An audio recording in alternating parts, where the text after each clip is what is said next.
Right, good morning everybody. Welcome back to day 5 of the Bristol Airport inquiry. Can I just remind people please about mobile phones and other devices turned off. Just a couple of things from us. First of all, I hope the parties have all seen the revised programme for this week. So we're starting off, there is an overlap, and we know that. There's considerable overlap between the topics, but we're starting off with forecasting and then moving on to socioeconomics. And the socioeconomics is now 2 witnesses, one for the council, one for three witnesses, including the airport. So for socioeconomics towards the end of the week, we've got the council, PCAA, and the appellants, and others come on the first part of the week in forecasting. We're starting off this morning, obviously, with the council's case, Mr. Foley, in a few moments. I've seen that we've had a note from Mr. Foley, which I think has gone to all the parties. We've not seen it yet, but I think there are hard copies around. So good morning. I think that was the note that Mr. Henderson circulated on, I believe it was Friday. Is that right? Or Thursday? Ah, okay. Yes, there's another note this morning that we've produced, which is a table, which I think we've got copies we can hand up. Right, the Friday note we've certainly seen. That was the one on fleet mix. Yeah, the fleet mix note we've seen. The other note we haven't seen, although I gather it is in. Can I just check that the other parties have seen this morning's note? Or have you got a copy of the hard copy of this morning's note? Yes, I handed yes, I've just. If this is it, then yes, I've just been handed it. That sounds as though that's it. Yes.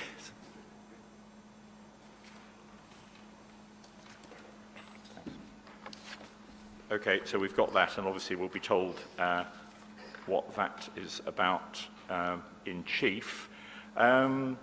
Otherwise, no housekeeping from us. Any housekeeping matters from others? Not from us, sir, thank you. No? Okay. Right, let's proceed then to the first council witness.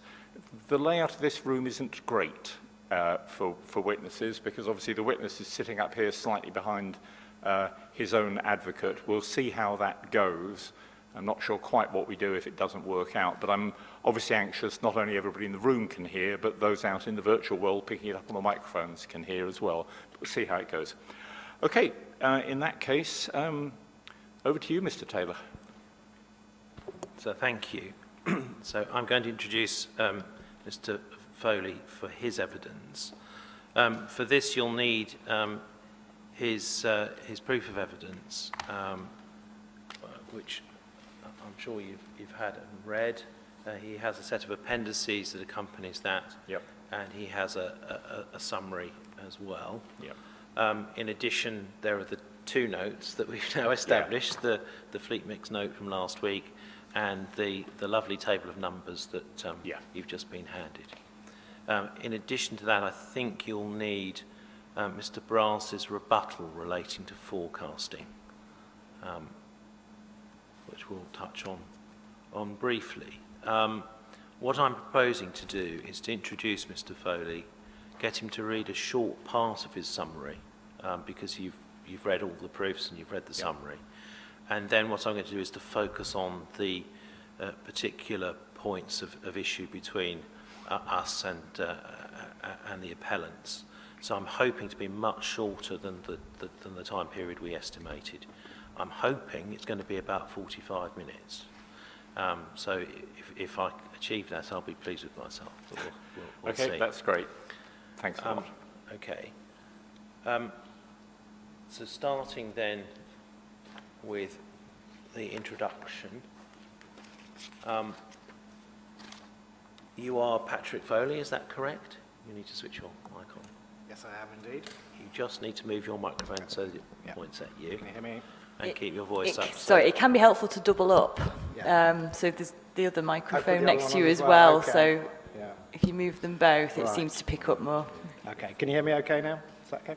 Okay, so I am Patrick Foley, yes. Thank you. And you're the Operations Director and Strategic Consulting Aviation Lead at Jacobs, is that right? I am indeed, yeah.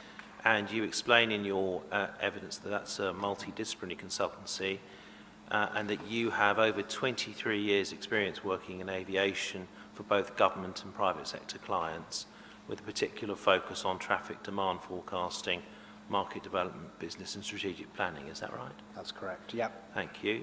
You explained that you have a master's degree in European politics from the University of Newcastle upon Tyne, and but during your consultancy career, you've undertaken traffic forecasts and related studies for approximately 115 airports in over 50 countries. Is that right? Yep, with the last count, that's correct. Yeah, and that ranges from the largest international airports like Heathrow and Hong Kong airports to smaller regional airports in the UK and overseas. That's correct, yes. Right, thank you.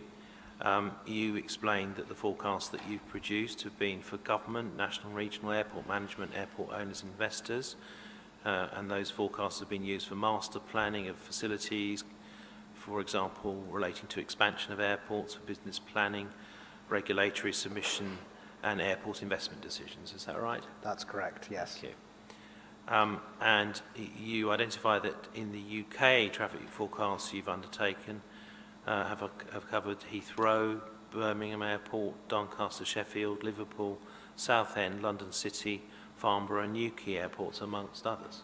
Correct, yes. Thank you. Thank you. I think the rest of your yes, you explain at paragraph 1.5 of your proof of evidence that you've been responsible for the appraisal of the appellant's air traffic forecasts for the development that's the subject of this appeal, and in doing so you've been supported by a team of air traffic forecast specialists, and you explain that you adopt their work as your own. Is that right? That's correct, yes. Thank you. And at 1.6 you confirm that the evidence you've prepared and provided is true, and you confirm that the opinions expressed are your true and professional opinions. Yes, they are. All right, thank you very much. Now, with that short introduction, we're going to take out your summary proof, if we may, and we're going to do a sort of summary of the summary, as it were, by turning to section 8. And I think just to sort of ease us into the issues as you see them, I'm going to ask you to read section 8 of your summary out, please. Okay. So, air traffic forecasts are inherently uncertain. Uncertainty remains in the assumptions underpinning the appellant's air traffic forecasts, such as the impact of COVID-19, the speed of the anticipated economic recovery, the impact of the UK leaving the European Union, changes in oil prices, and other reasons. Due to the inherent uncertainty of traffic forecasts, it's best practice to produce alternative scenarios. In accordance with this, the appellant has produced alternative annual passenger forecasts for the proposed development, that is, slow, core, and fast growth. And I consider that sound. That's normal best practice to do that. Of these scenarios, I consider that the core scenario is the most likely to occur. However, the appellant has only provided its forecast fleet mix and night movements for its core case. Fleet mix and night movement forecasts are relevant for air quality, carbon, and noise assessments. This means that the full range of impacts associated with the uncertainty in the forecast has not been assessed. I also question some of the assumptions used by the appellant which cast uncertainty on the results of its air traffic forecasts and therefore their implications on the environment and the economy. The appellant has used airline interviews to inform its forecasts, which is sound. However, the appellant has only provided high-level, anonymised outcomes from these interviews, indicating that due to stated confidentiality, they cannot provide more detail. The information provided is general and does not specify what each airline stated in particular, nor does it show a commitment from the airlines to follow through with these statements. It's purely an interview. The appellant's bottom-up forecasts haven't considered a reduction or levelling off of route frequency to EU worker markets, and I thus question whether the end of freedom of movement between the UK and these EU markets is accurately reflected in the appellant's short-term forecasts. The appellant's route development assumptions for forecasting in the short term appear in line with standard industry practice. However, they do not provide sufficient evidence to support the growth assumptions made with regard to business travel in its forecast. To forecast business passengers in the long term, the appellant has used elasticities from the DfT's UK aviation forecast of 2017. I question whether these elasticities remain appropriate after the COVID-19 pandemic, and given the recent changes in business behaviour accelerated by the pandemic, such as a more established use of virtual meetings, and also Brexit. I also note that the growth rates provided by the appellant are for the average of the 2019 to 2030 period, so it's not possible to differentiate the assumed recovery profile from COVID-19 and then the growth afterwards. For the long-term forecast, the appellant has used an econometric passenger allocation model, a Logit model, to determine how the underlying passenger demand base in the broad catchment area around Bristol Airport will split between it and a number of competing airports. The Logit model examines how passengers make choices between the different airports available based on factors including surface access time, flight time, the availability of the relevant destination from that airport, the quality of service as represented by things like level of service frequency offered, the availability of indirect options where you fly via another airport, airline type and fares on offer. The appellant has indicated that the values assigned to each variable differ by market segment. However, they have not indicated when queried what values have been assigned to each of those market segments. As a result, I'm unable to confirm whether the passenger allocation model is appropriate, since I've been denied the information I need to be able to do this. Since the production of the appellant's forecast, Jet2.com, a British low-cost leisure airline, has announced plans to open a new base at Bristol Airport. The carrier plans to offer routes to 33 destinations and up to 56 times weekly movements from the airport. With this, Jet2.com may become the third main carrier at Bristol Airport, alongside EasyJet and Ryanair. This announcement is likely to alter the busy day timetable, night movements, and the fleet mix at the airport. Jet2.com has historically bought second-hand and older generation aircraft, which it operates for a long period. This is in contrast to EasyJet and Ryanair, who tend to buy aircraft new and replace them at higher frequency. Currently, Jet2.com has an older fleet than those other airlines, and it doesn't have new planes on order, whilst EasyJet and Ryanair have large orders confirmed of cleaner, new next-generation aircraft of the A320neo family and the 737 MAX family. This means that the fleet mix in the future years is likely to look different with the introduction of Jet2.com, with a larger proportion of older, noisier and dirtier aircraft. Using an approach aligned as much as possible to the appellants, I have produced an alternative 2030 fleet mix with Jet2.com included in it. The result is an increase of circa 11,400 annual movements, which is a 479% increase of the Boeing 737-800 aircraft, and a reduction in annual movements of the more efficient 737 MAX 8. That's down by 2,676 movements, or 19% less. And also of the Airbus A320neo family, which would be 4% less at 1,495 movements less, when compared to the appellant's forecast. These are significant differences that can increase the noise, carbon and air quality impacts of the proposed development, and these are further examined in the proofs of evidence of the relevant consultants on behalf of the Council. Thank you, Mr. Foley. Now, I think the numbers that you just read out in paragraph 8.8 there have changed with the new note that's come in, so we need to make a note of that, don't we? But, all right, thank you very much. Now, that's the sort of short introduction to the issues that you're addressing. And I want to move on to the first of the sort of themes or points that we need to address here and I. The first is really to look at the nature of Bristol Airport from the data that we've got, and to do this, I think it's the key thing is to have the table that we've handed up this morning to hand, and as I understand it, this table takes a table from Mr. Brass's rebuttal proof on forecasting on his page 8, where he's provided data for years 2000, 2008, 2012 and 2019 taken from the CAA passenger surveys that they commission from time to time for the various airports. And as I understand it, you've added in some years that Mr. Brass omitted, 2003 and 2015. Now, it looks like an impenetrable series of numbers, this table, as they often do, but let's see what we can glean from it. Just before you do, can I just be clear? I'm looking at Mr. Brass's table 1. Yes. And where does, because obviously we haven't seen the new sheet, does table 1 simply lift across with additions? So the table 1 figures in the note that you've got are the cells that are white, and the cells that have a background which is a sort of the additions. Got it. So I can put Mr. Brass's table 1 away because it's a straight lift across. It is indeed. So we've tried to sort of expand on table 1, as it were, and show what's original and what's new. So I hope that helps. Let's start by looking at the nature of the passenger traffic at Bristol Airport.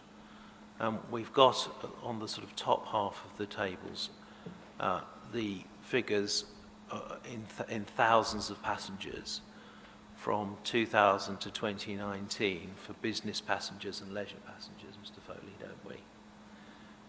And we can see the percentage of the total amount of traffic that business makes up and leisure makes up, and it changes over time, so that we can see from 2000, where business represented 24%, leisure 76%, a change to 14% business in 2019 and 86% leisure. And what does that tell you about the nature of passengers at Bristol Airport? So I think it's clear here that, leisure passengers dominate at Bristol Airport, which is not uncommon in regional airports. I think that's the key thing to say here. That it's a very, very strong proportion on leisure, but also I think, in recent years, that proportion, what we've seen is, the degree of business passengers hasn't increased significantly, but what we've seen is that the real growth in the airport in recent years has come from the leisure sector. Thank you. Now, the other interesting thing about the data that we've got here is that we can see the total number of passengers on the top table. There's a line that says total, and we can see that it grows. The number grows from 2000 to 2003, and then it grows further to 2008. And then between 2008 and 2012, there's a reduction in the number of passengers. And then from 2012, it grows back to 2015, and then 2015, there's growth again. Now, just explain, why is there a drop in passengers 2008 to 2012? What's that related to? Okay, so in that period there, what we did have is obviously a significant economic decline. We obviously had the global financial crisis, and that affected aviation worldwide. And so what you can see there, in particular, is the impact of the traffic declining due to the global economic crisis. But then following that, you had that period of recovery again, where the traffic would increase, as economies improved, as people started flying again, as business started flying again, and obviously that then saw the numbers go up significantly. And this is something you would typically see, many airports, in a cycle over many years. You have that economic dips and economic rises, and so it's not uncommon, if you look over a long period, to have a period like this.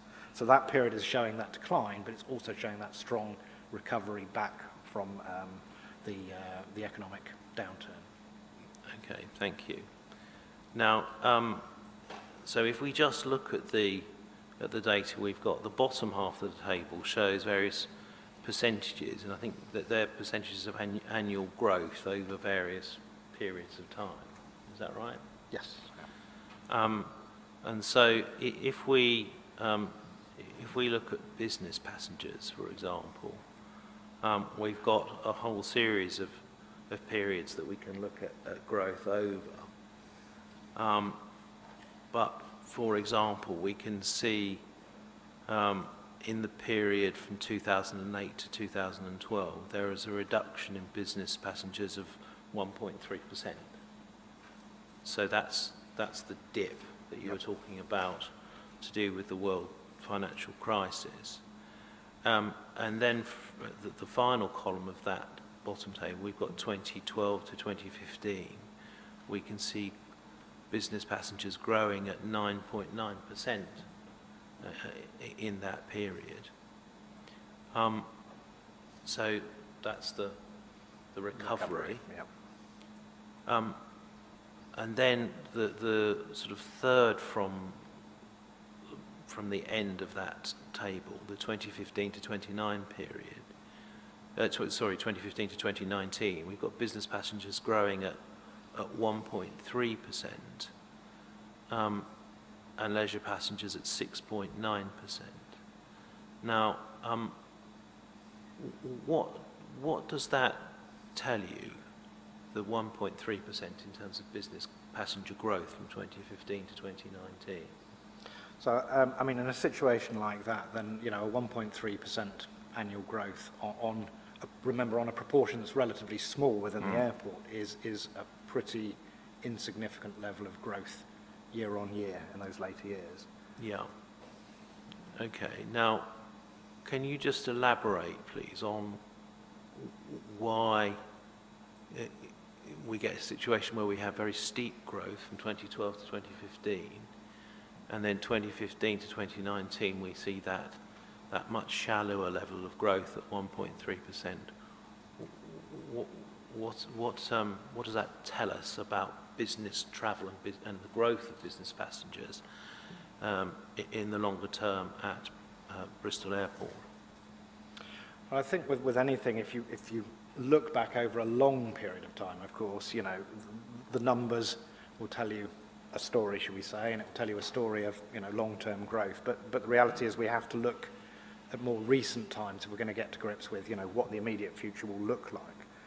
And what we're seeing here is that the numbers involved over the last years up to COVID, we've seen very limited growth in business traffic. It's been predominantly leisure traffic. And I think with our calculations, we worked out that 1% growth, I think if you looked at it on a year-on-year basis, it's the equivalent of an additional 17 business passengers a day each year in terms of growth. So it is limited, I think it's fair to say, in terms of the numbers there.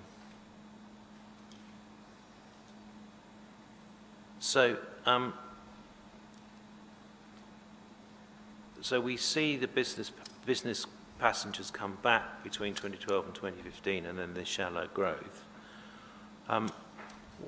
Why is it, do you think, that business passenger growth hasn't been greater than 1.3%? What's happened?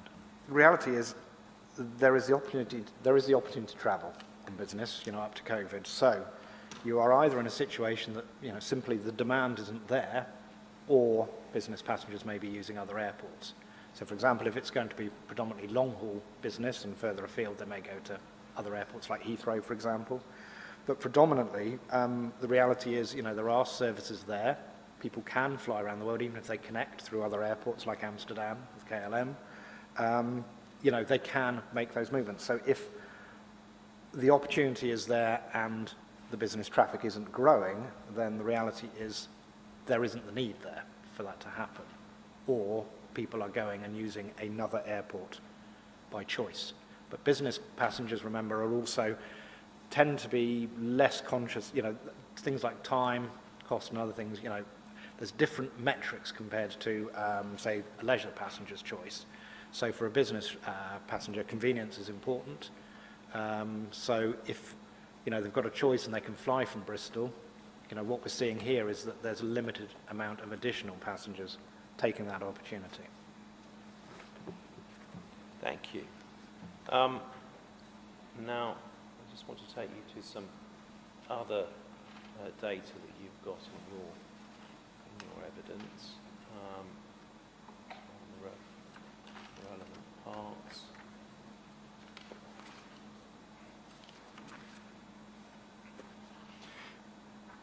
Mr. Taylor, are we leaving that new table? I'm not sure at the moment. I'm Okay. just checking my notes, to be perfectly honest. Sure. Thank you. Now, I think we've got... Sorry, my notes have let me down already. That's early in the day for that to happen, but... Right, okay.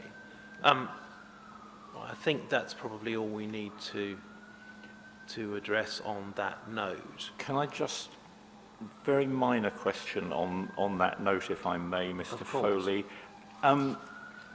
The dates, the additional dates that you've inserted, is there any particular significance in those dates?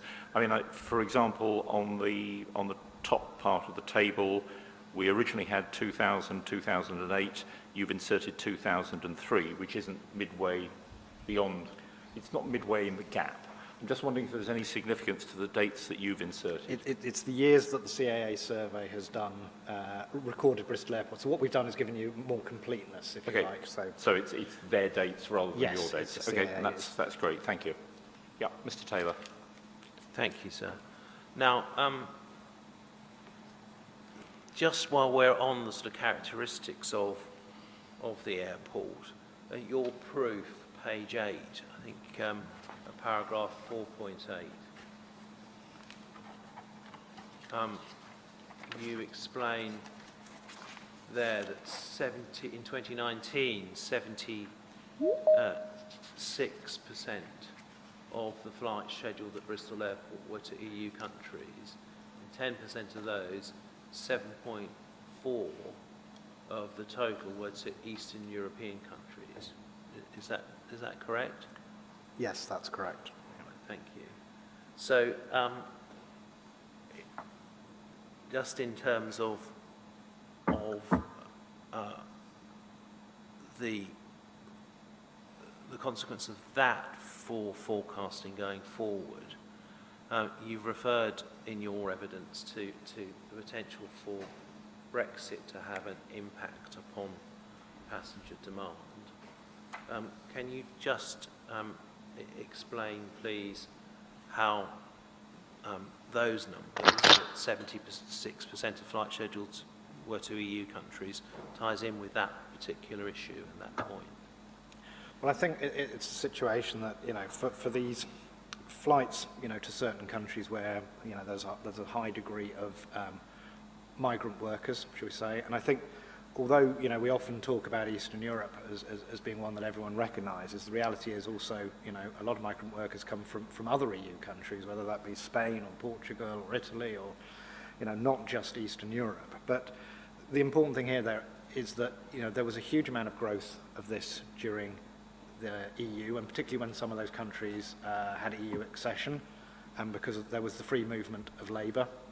But of course, with Brexit, that changes things significantly. So while you may still have people who have, earned and kept residency in the UK, what it won't do is you won't see that, new influx of, migrant workers going forward, and people who may have had the freedom of movement before to go and live and work in another country. That may not be there going forward, and therefore that obviously has implications on the future demand for that type of traffic, and therefore that type of route.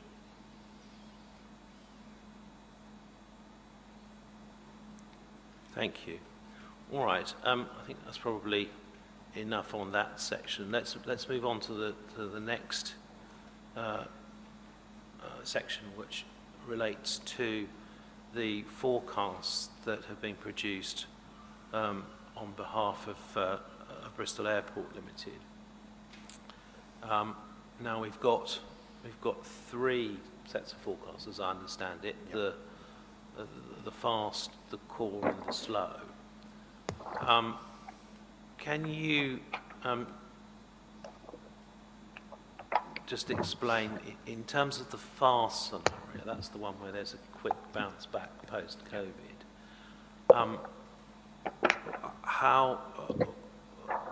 how do you see that forecast in terms of its likelihood in materialising? Yeah. Well, I think, with any scenarios, of course, all of the scenarios are possible. And the reality is, with something like a faster return to growth, it's something that is, I would say, in the current climate, is probably more likely at an airport with a strong degree of leisure component, because once restrictions are eased, there's a lot of pent-up demand, people want to go on holiday, and as, if you like, maybe some of the COVID side of things, sort of fall into the background, then people will be keen to travel and go forward and have those holidays again. I think what's important here as well is that those leisure markets out of Bristol are very much short haul, so it's to the, primarily to places like the Mediterranean, the Canary Islands, and it's a small degree of long haul. And I think in terms of that recovery profile, I think most people in the industry feel that, if you like, the nature of how recovery will look like, in many cases it will be people visiting friends and family, and relatives will be the first to return, people feeling the safety of going to see their loved ones in another country. Short-haul leisure, so the Mediterranean markets, again, where people feel relatively safer. And the later markets to come back will be business and also long-haul leisure as well. People are going to try and fly to what they see as being safer, closer to home destinations rather than, to further afield markets that might be a bit exotic. And of course, Bristol is very much, focused on short-haul leisure. I think the other thing that's important there as well is, when you have airlines like Ryanair and EasyJet, and also now with Jet2 coming into the market, they will be pushing and selling those flights very, very hard because they need to get passengers back. So, there will be a big push from the airlines to provide competitive prices, not just on the airfares, but also the holidays in general. And, from that, trying to get passenger confidence back and passengers flying again. So while it's not the most likely scenario, the core is probably the more likely scenario, it certainly cannot be underestimated that there is, a good chance that things could recover more quickly. Thank you. Now, the slow forecast, again, it's the same point. How do you see that in terms of the likelihood of it materialising when one compares it to, say, the fast or the core scenarios? So again, it is something that could happen. I think if you asked us at the end of last year, we all thought we'd be flying again this summer. And the reality is that we're not there yet. And so there's still a lot of uncertainty in the market going forward. When restrictions will be eased, it's not just a UK thing, it's also for other countries as well, and how that will change. So that speed of recovery could take longer. We could be pushing back further to when we can really get that growth back again. And airlines themselves may be, in a financial position that they may not be able to offer quite the range of services and flights they might want to. So again, it's not, it is possible, I think, but obviously, we have a feeling that the core is more likely. But there could be a slower rate of recovery. But again, the markets that are more likely to take time to come back and to grow more slowly are the markets which is something that Bristol isn't, heavily, committed to, if that makes sense, in terms of its traffic. Thank you.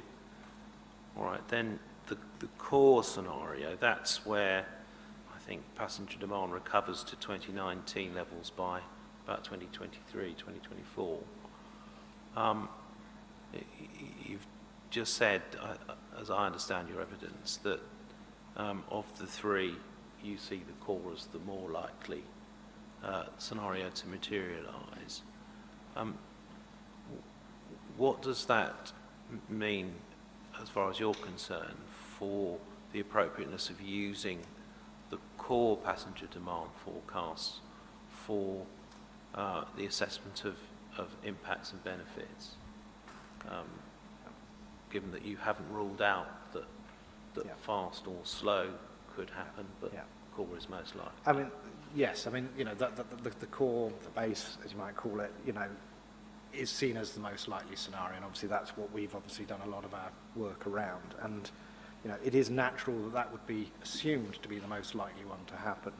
But of course, in terms of the detail, that's the only one which has been modelled in detail, looking at fleets and other things. Whereas the reality is, with scenarios, you want to be testing all of the scenarios, because although we say the core is the most likely, there are plenty of reasons why the other two could still be scenarios that could materialise. All right, thank you. Right, let's leave that short discussion of the forecasts produced for Bristol Airport Limited and turn to the issue of business passenger demand.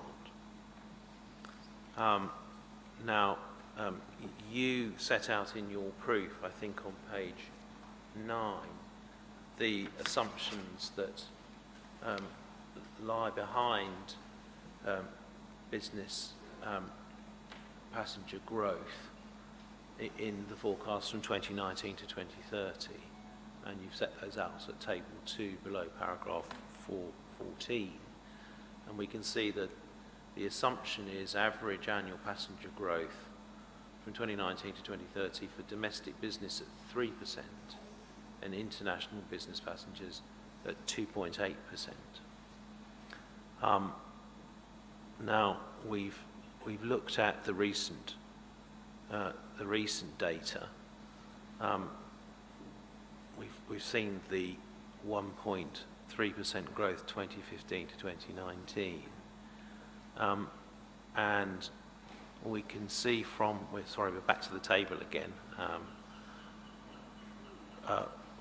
In 2015, I think there were 6.3 million passengers handled at the airport, and in 2019, a little over 8 million. So we've got a growth of 1.7 million, almost the 2 million addition sought at this appeal, and we've got 1.3% growth in business passengers. Was the period 2015 to 2019 a period of economic downturn, or? No. Right. That period of growth, we discussed before what that potentially means in terms of the implications for business travel. Given that we're seeing, in recent years 1.3% growth, but we're assuming effectively 3% or thereabouts growth in Mr. Brass is assuming effectively 3% growth every year from 2019 to 2030. How is that growth going to materialise at Bristol, do you think, given the increase in capacity sought here is only 2 million? I think it's very unlikely that we'll see business grow at that level. I think the period 2015 to 2019, gives us a good indication in recent years, pre-COVID, the level of business growth, that was happening at Bristol. But I think there's a number of factors going forward that, will have significant implications on, not just for Bristol, but for everywhere, on how we do business and what it means for business travel for aviation. Okay, well, let's take one potential issue.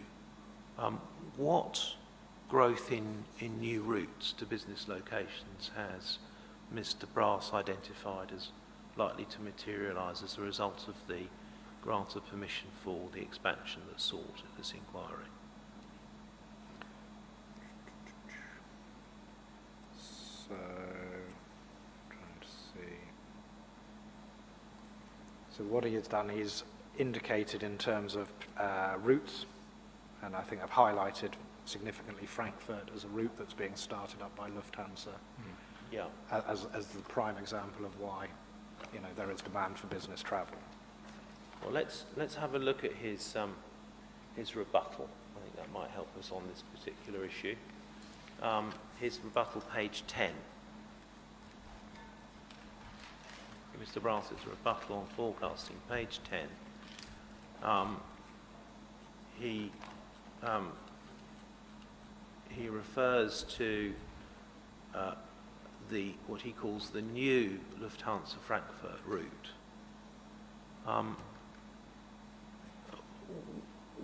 What do you say about the suggestion that the Frankfurt route is new to Bristol Airport? So it is a route that has existed in the past. So it's a returning route, certainly, but it's not entirely a new route. And it's also highlighted as a business route. But the reality is that you will see more than just business passengers on a route like that. Are you able to help the inquiry as to when the route to Frankfurt ceased to operate previously? Is it- Trying to see when that was.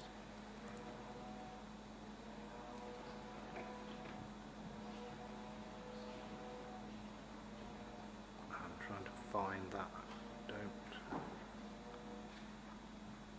Don't have that to hand at this Okay, moment. if that's it doesn't matter. I'm sure that we can get that in another way later in the inquiry. Yeah. All right. So we've got a reference to Lufthansa Frankfurt route. Sorry, can I just be clear on that? So we'll get the date when Frankfurt ceased.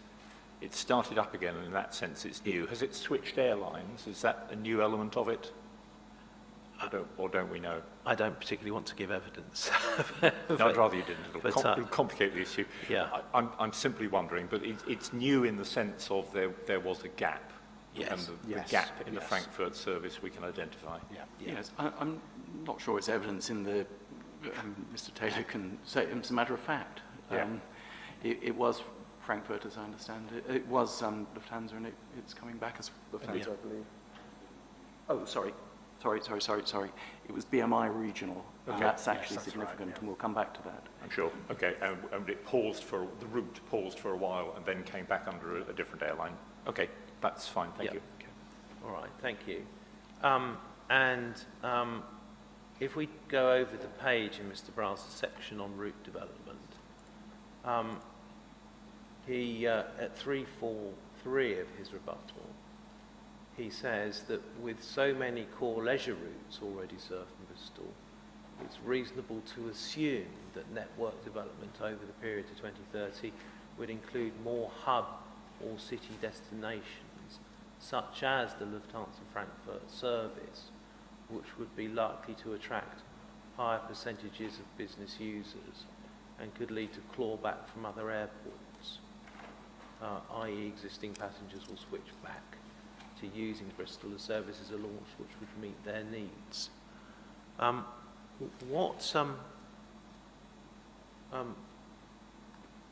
What do you say about that assumption? Sorry, I didn't catch all of it, but around that issue of that other routes would open up. Yes, that other more hub or city destinations would open up, which would be likely to attract a higher percentage of business users. I think the problem there is that there is a limited number that aren't already being set. If we take short-haul European points as being logical, you already have a number of those destinations being served. Now, they may not be getting served by, should we say, what we would call a traditional carrier like a Lufthansa or a KLM, where you have Amsterdam, for example, but you do have EasyJet flying to some of those points already. And despite the perception, a lot of business passengers use EasyJet to fly to their destinations around Europe.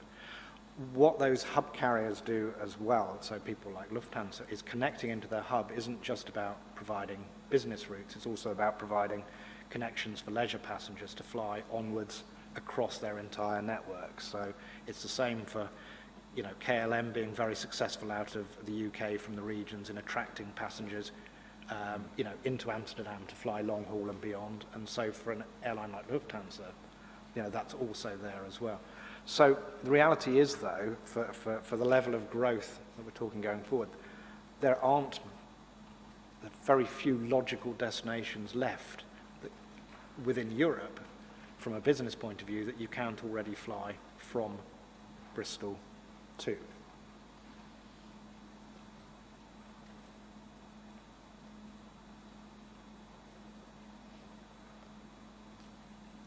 Thank you very much. Now,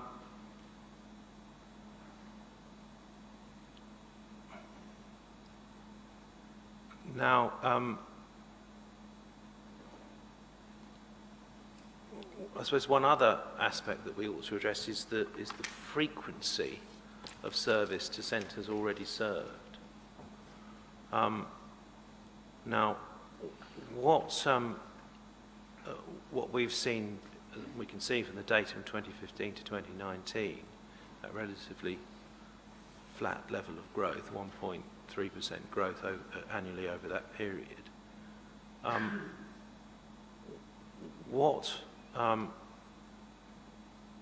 And you've spoken about the nature of business passenger demand. What's the likelihood, in your view, of additional frequency of service to centres already served arising, given the sort of level of growth we're looking at to 2030 at Bristol? At the moment, I would say limited. And why is that?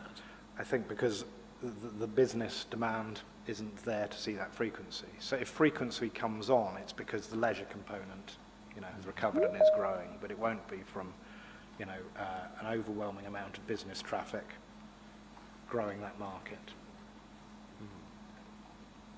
And in terms of, if leisure's the driver of additional routes, how likely is a leisure demand to produce additional routes to hub or city destinations? Again, I think most of the routes are already there, so you will see some in some instances, but the reality is that the focus of the airlines that are at Bristol today and where the market is to serve those more leisure-orientated routes. And those airlines will, there's nothing to stop them operating those routes today and nothing to stop them operating it pre-COVID. So the airlines will always chase where they have the maximum opportunity to fill the aircraft and to make the most money.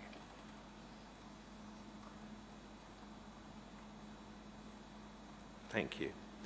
Okay, let's turn to an earlier section in Mr. Brass's rebuttal, in his section 3, where he looks at the recovery of business travel.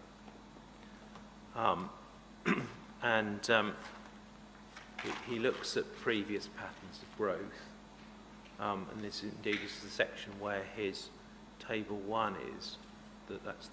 Remember the table that omits 2003 and 2015.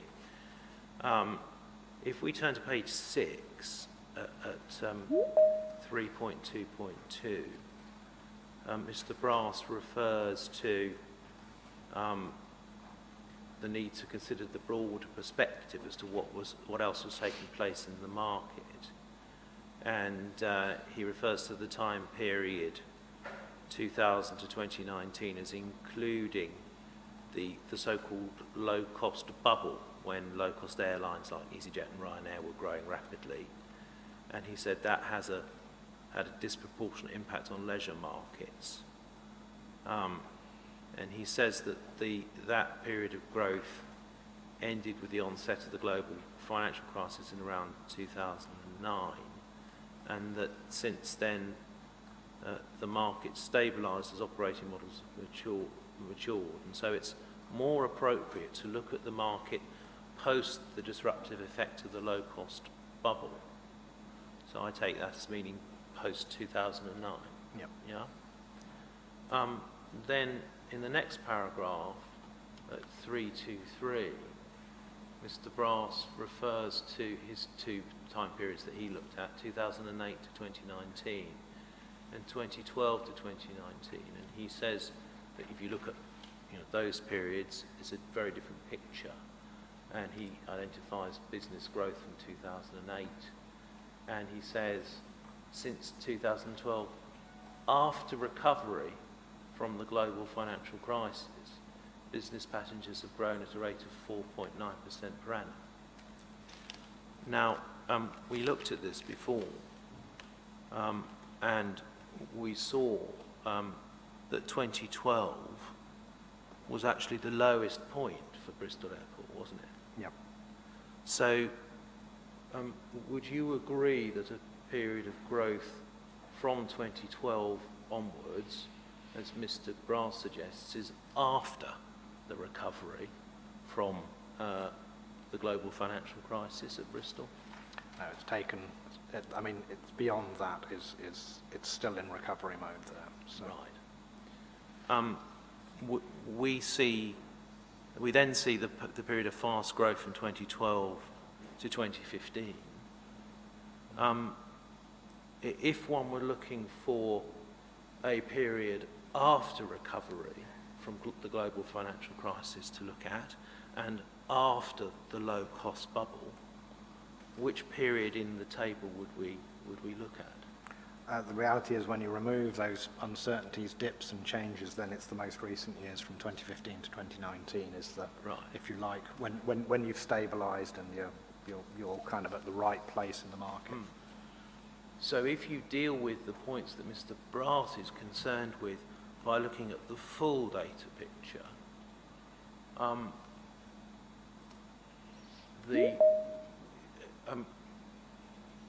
the percentage growth that one sees in business travel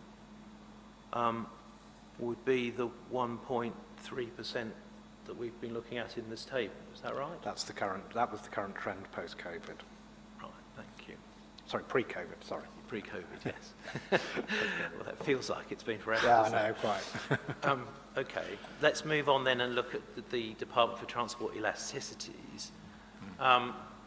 These are addressed in the next section in Mr. Brass's rebuttal, 3.3. Can you just explain just briefly to the inspectors what the demand elasticities are and how they're utilised in forecasting, just to give them a brief understanding of what it is we're debating.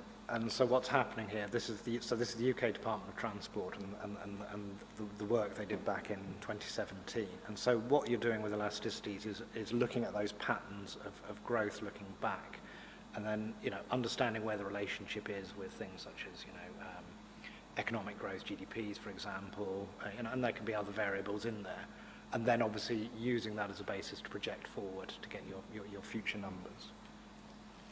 Right, thank you. Now, you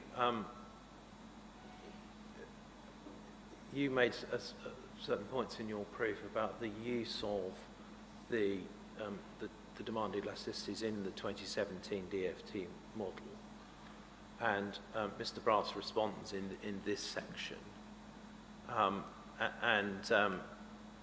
he responds at 3.3.2 by saying that you seek to suggest that business growth rates identified in his evidence, that's the 3%, the 2.8% we looked at, are inconsistent with past trends, and then he says that he's clearly demonstrated, he says, based on the previous section, that your conclusions are profoundly unsound and misplaced. Well, we've addressed that already.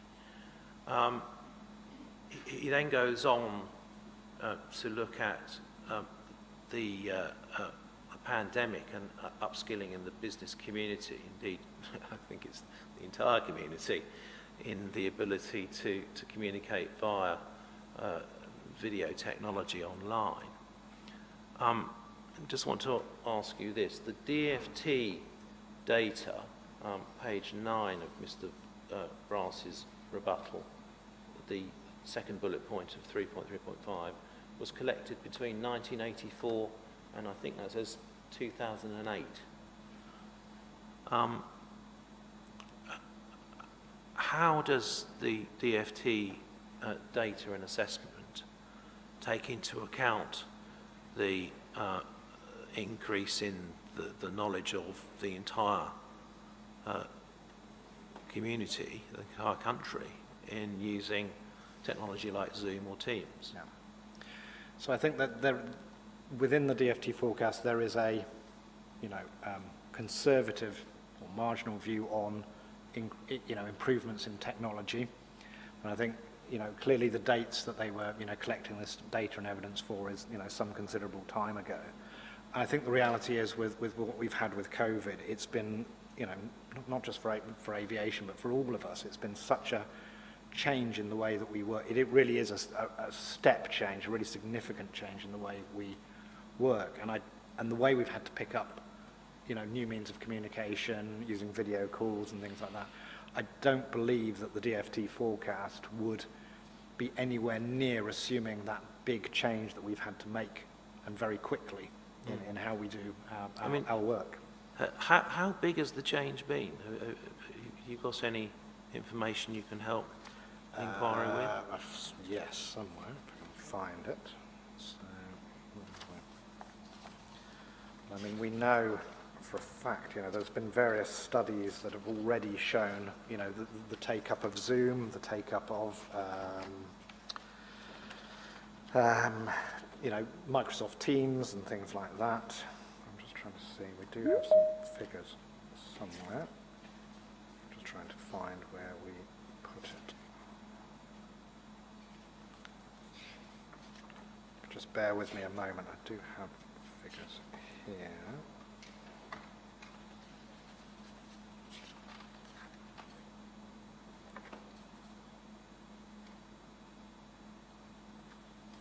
Just trying to find it.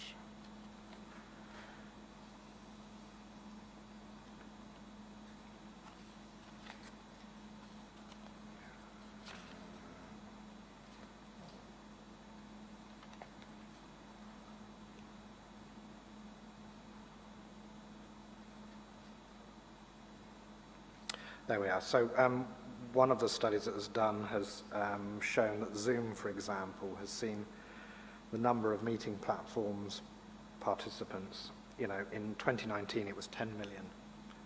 In December 2020 it was 300 million. So it just shows that. Sorry, 10 million over what period of time? So that was just 10 million at that point in time. So in 2019 the number was 10 million. So there's 10 million people a day using the Zoom platform? Yeah. Yeah. Okay, so sorry, and the number for 2020 was what? 300 million. 300 million a day. And that's just one of the means, because many corporate companies use Microsoft Teams, and again, there's been a huge amount of uptake in that as well. Could you give me a reference to that, to those figures you were looking at in the report, I think? Yes, so I think, don't have, where are we? I have a reference here. It was something done by Forbes.com. We have the reference at the bottom of the of one of these here. So sorry, is that a reference at the bottom of your evidence? let me somewhere? just check. Yeah, see if I've got it there. I think it's in the rebuttal. Let me just check. It's at the bottom there. Don't worry if it's not immediately to Well, we hand. might- Yeah, able well, to it provide is. you It is with somewhere in. I think. Yeah, in if you could, one of them. if you could let us have that we at can some happily point. send Thanks. that to you. Yeah. Sure. It might actually be. I think it might be. It might also potentially be in our economic one as well. Okay, we'll check dig that it one, out.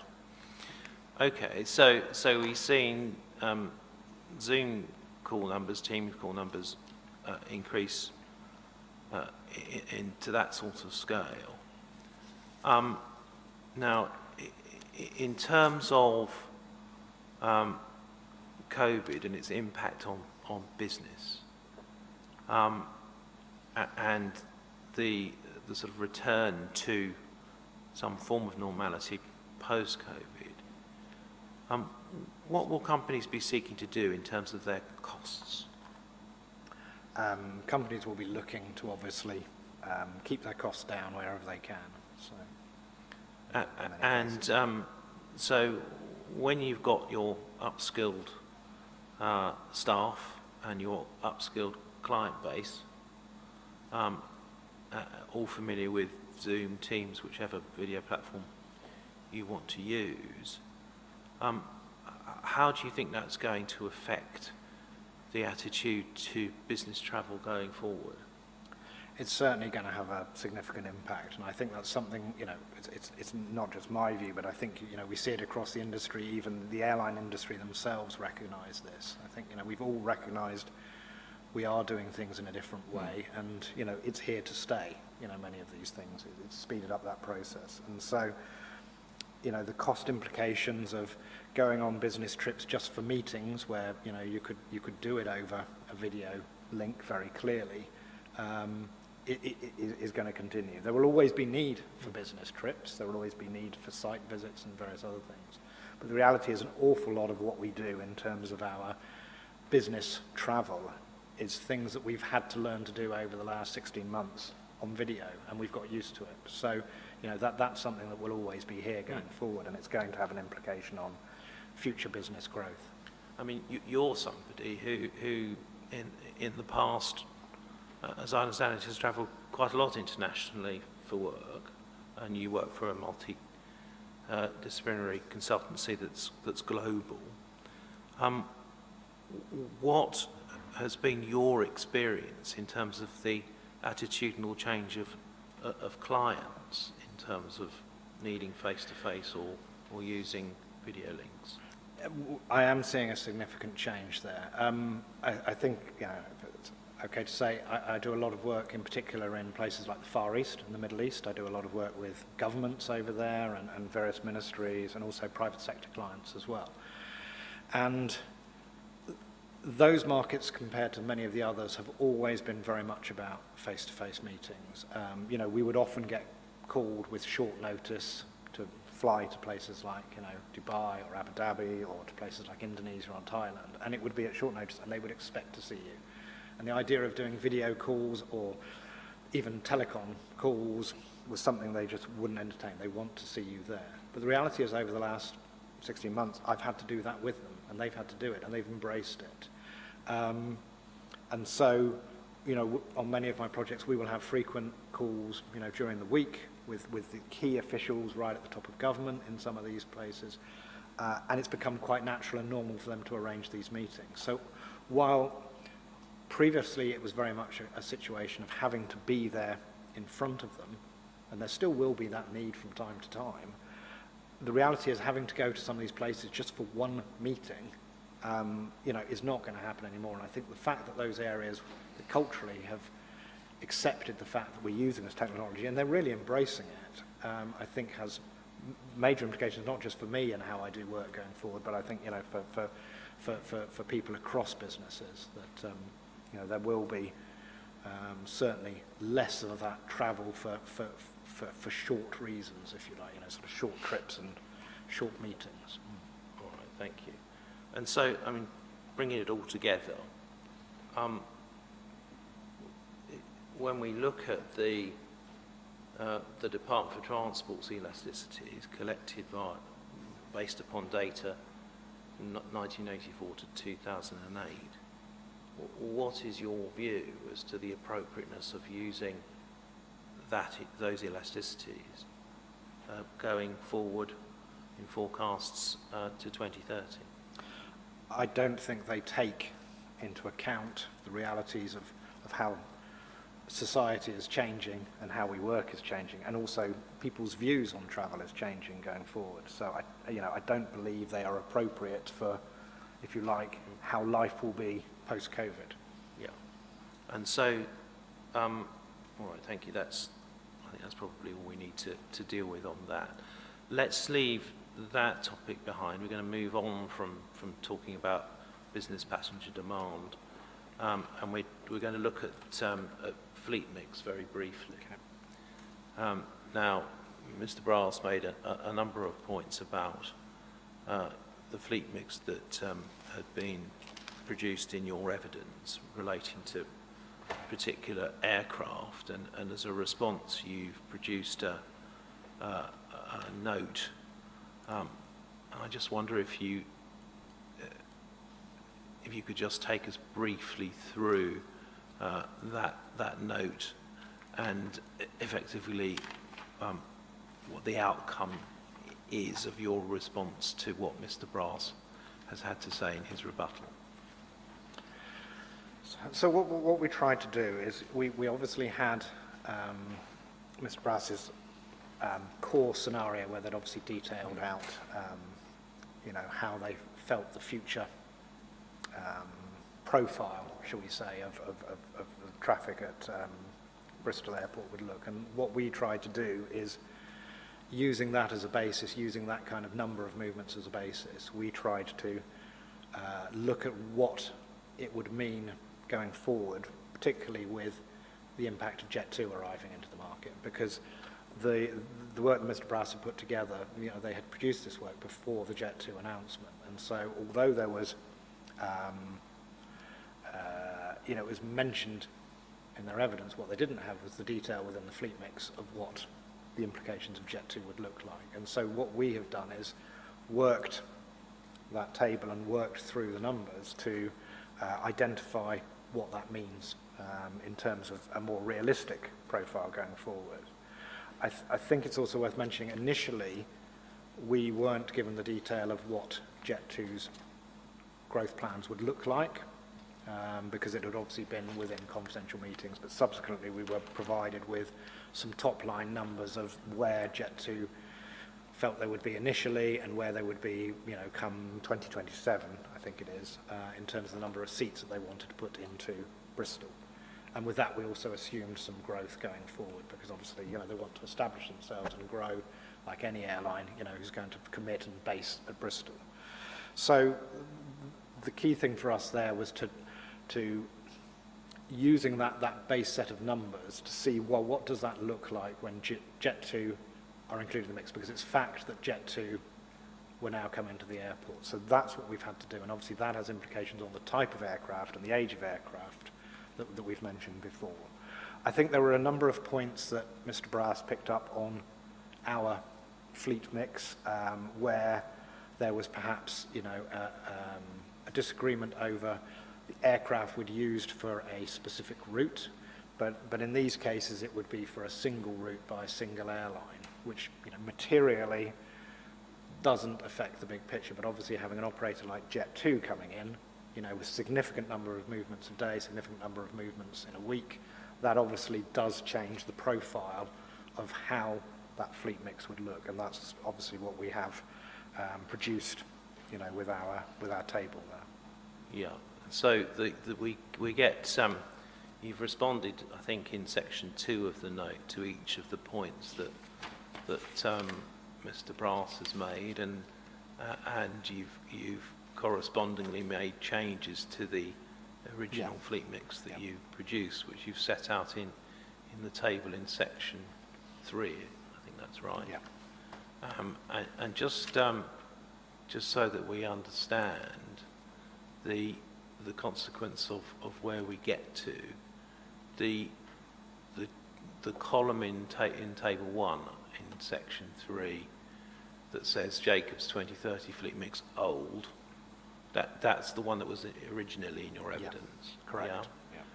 And that has a percentage of next generation aircraft of 64.8%, compared to the appellant's fleet mix of 73.1, and then your updated mix is the mix you get to in response to Mr. Brass's points in his rebuttal, and that gets you to a 67.6%.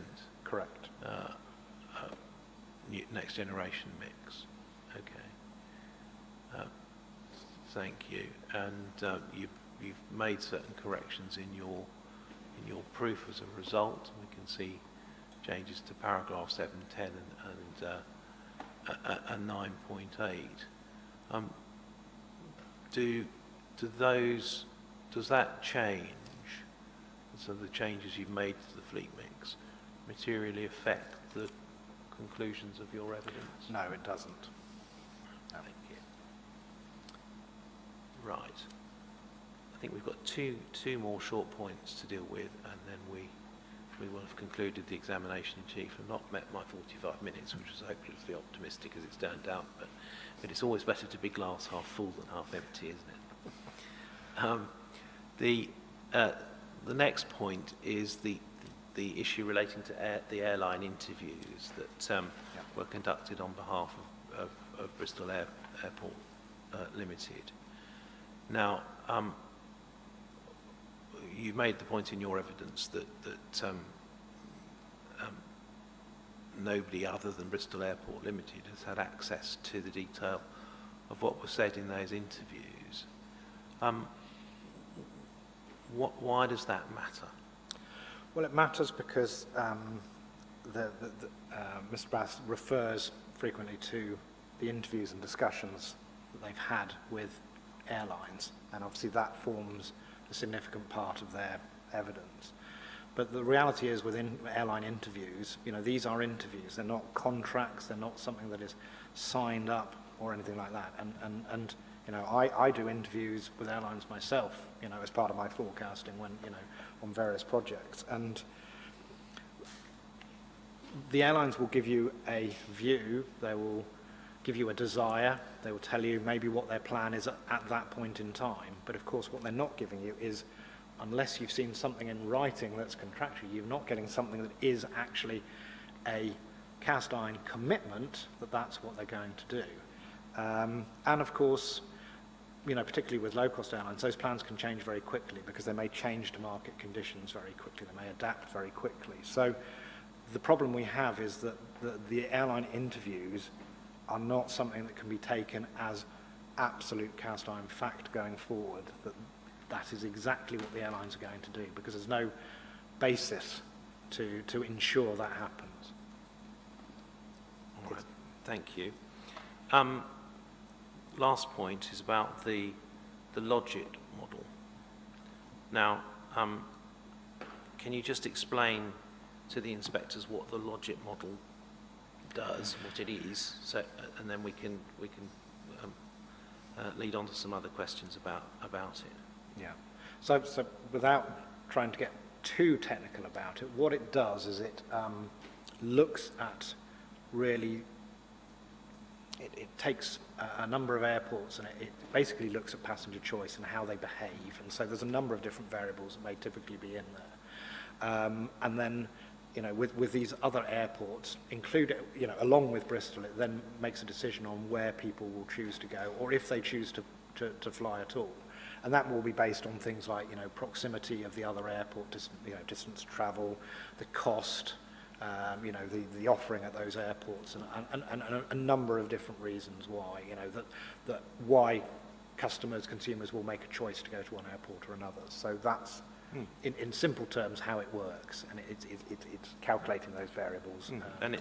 It's been run in this particular case on the do something scenario, the do nothing scenario. And we've got various outputs on the consequences of what that means for passengers choosing to fly from particular airports. I mean, for example, in the do-nothing case, as I understand it, the Logit model says that some 760,000 people will not fly at all who would have flown if permissions granted for the proposed development. Now, in terms of the issues that are outstanding,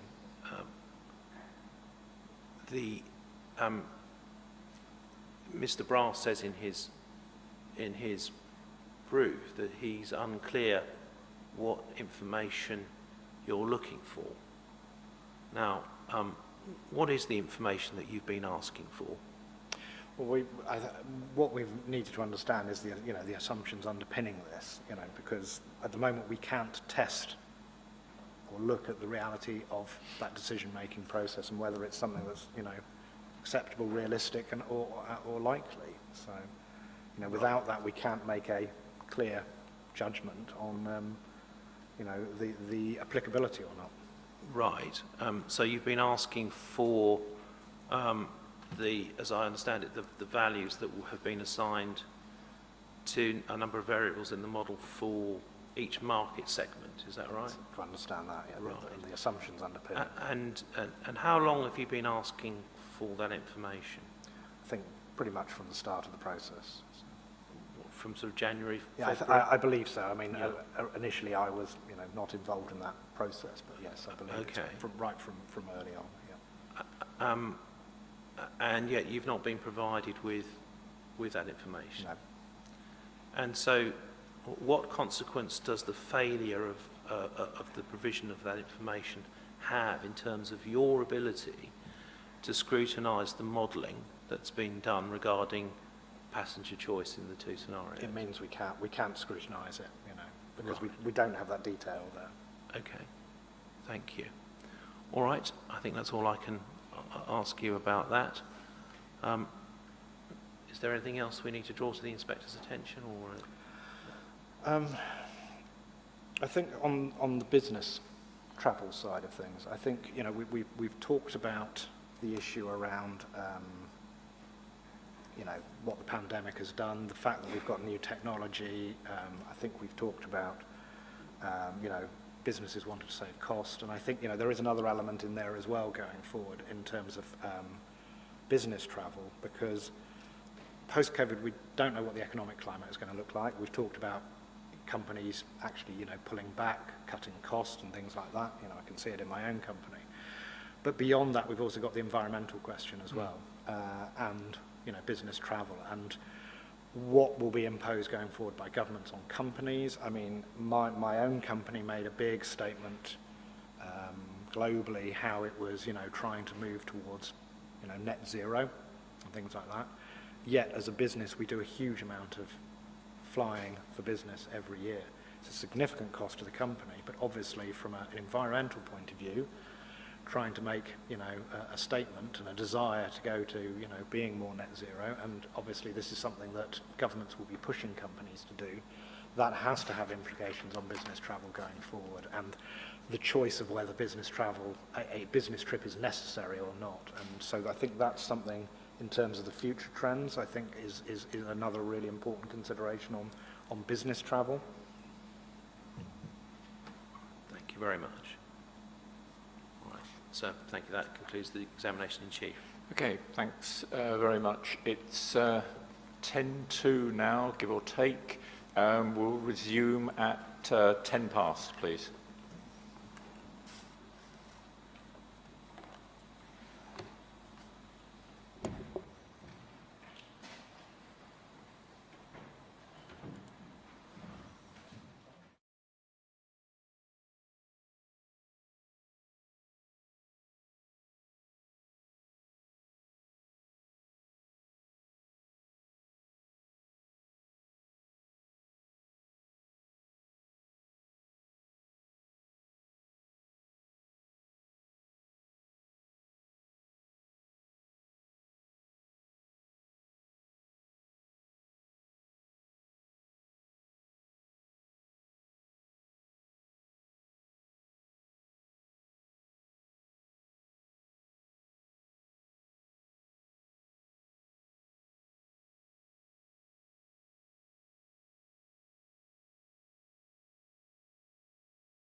Right, if we can resume, please. Mr. Humphreys, over to you. And we're looking at a break for lunch at about 1 o'clock, wherever there's a convenient point. Thank you, sir. Mr. Foley, good morning. Morning. You obviously work for Jacobs, and Jacobs were advising the council, weren't they, on the period leading up to the consideration of the application? I believe so, but I don't know for certain because it's not something that I was involved in, if that makes sense. Thank you. But you, I think, told us you were responsible for the team. Yes, Your indeed. team was Yes. advising, weren't Oh, they? so I see what you mean, yes. So in that respect, then yes, we are advising, Yes. and yes, I'm responsible for the team. Yeah. And we can go to it if you want to, but we know that there was broad endorsement by Jacobs of the BAL forecasts at that time. I would say that we would agree that the core forecasts are probably the No, most. not the core forecasts, the forecasts that were considered when the application was determined. Those were the ones that said there would be about, Jacob said very slightly less, maybe 11.7 million passengers per annum by 2026. Yes, yeah. Yes. No criticism at that time, so far as I can see, by Jacobs of any of the methodologies involved in the forecasting. Not that I'm aware of, particularly at that time. Okay. And indeed, the types of forecasting methodology used, bottom up, top down, these are methodologies that Jacobs themselves use, don't they? Yes, absolutely. And they're certainly accepted by you as appropriate for use in environmental impact assessment as inputs to EIA. Yes, I mean, there's the application of them, but yes, essentially those methodologies are recognised, yeah. Yes. We're going to touch first on some policy, the framework for aviation policy. Now, you don't touch on this in your proof, but so please say if you're not familiar with aviation policy, but I'd be frankly fairly staggered if a Jacobs witness didn't know about the aviation policy within which forecasts are made. So are you happy to answer questions on that? Where I can, certainly, yeah. Yes, okay. Well, let's start with the aviation policy framework. And as I say, want to just understand the framework within which these forecasts are being undertaken. So that's CD 6.1.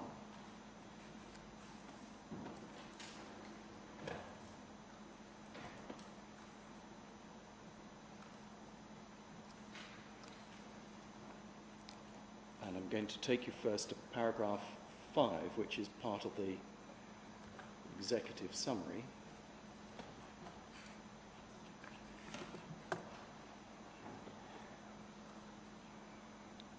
Tell me when you've got it. On the exec summary paragraph. It's page, if you've got it on PDF, I think it's PDF page 9. If that helps you get there quickly. I think it's page 8? 8, I think. Yeah. Paragraph 5. Paragraph 5. The strategy having 6 objectives, that one? That one.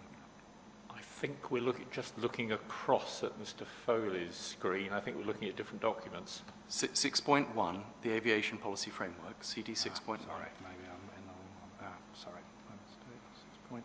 Sorry, yeah. That's right. That would have been a very interesting cross-examination, actually. Okay, paragraph 5 on page 9, around the government's primary objective. Right. Do you have it? Yep.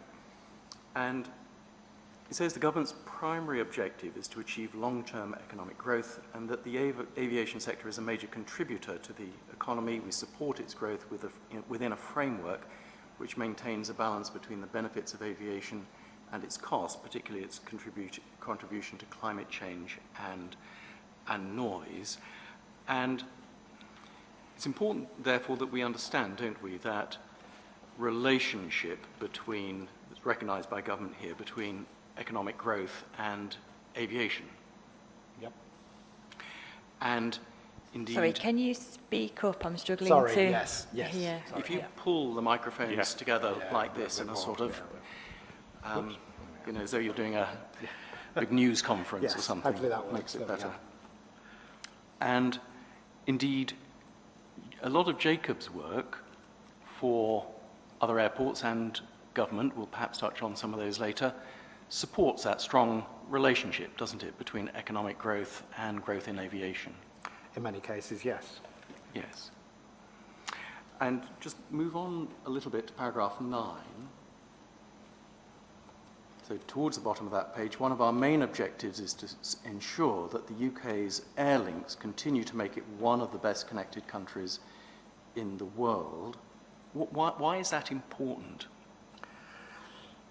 For any economy, it's the question of obviously trade and things like that. So from an economic point of view, obviously having those links, internationally, particularly to the markets where, strong growth is going to be seen in the future, and driving the world economy is, that is important, obviously, to any country.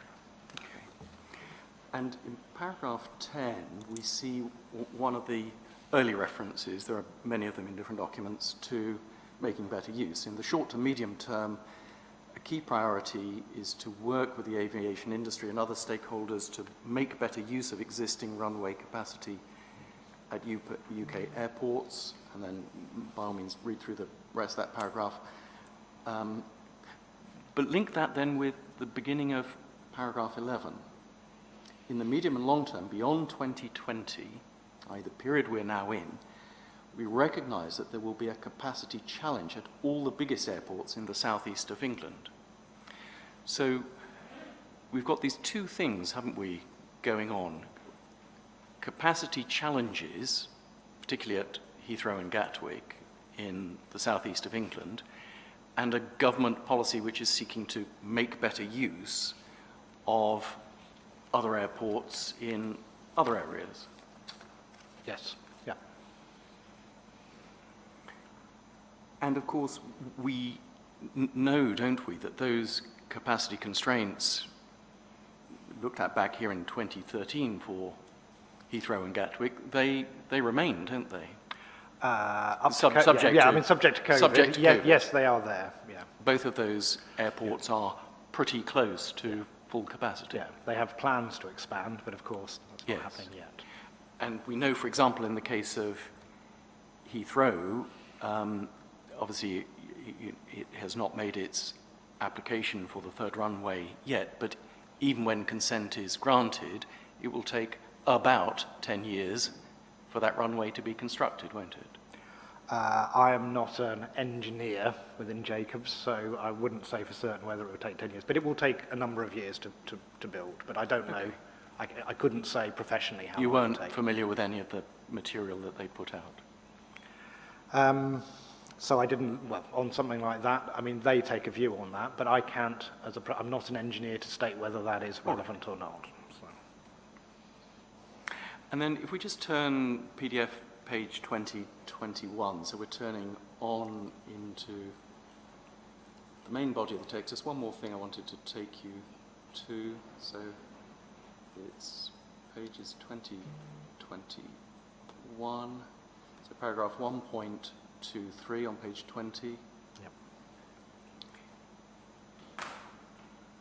So airports in Northern Ireland, Scotland, Wales and outside the south of England also have an important role in helping to accommodate wider forecast growth in demand for aviation in the UK, which could help take some pressure off London's main airports. And that's important, isn't it? Because of what you've just identified, the main airports in the southeast are severely capacity constrained at the moment.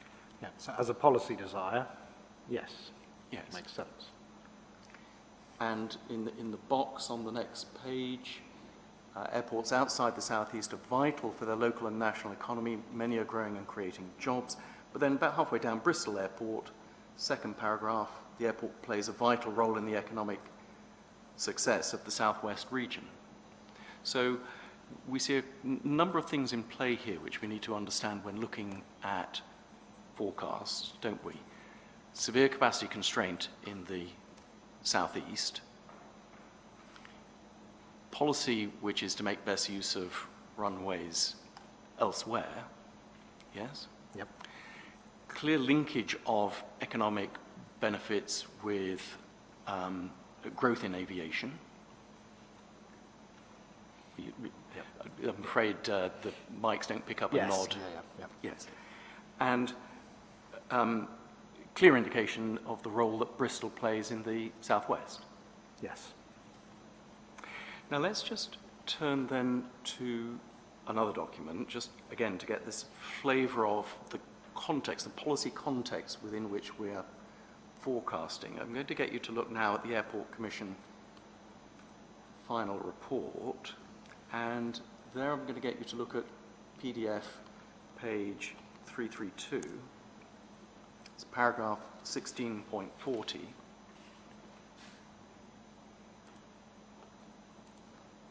Sorry, I didn't catch which document did you...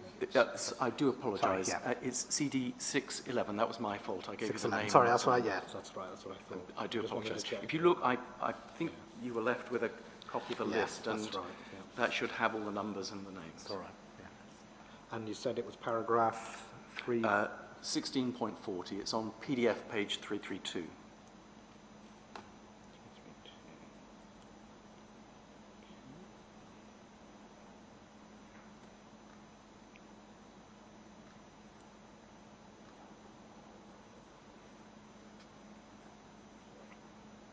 Yep.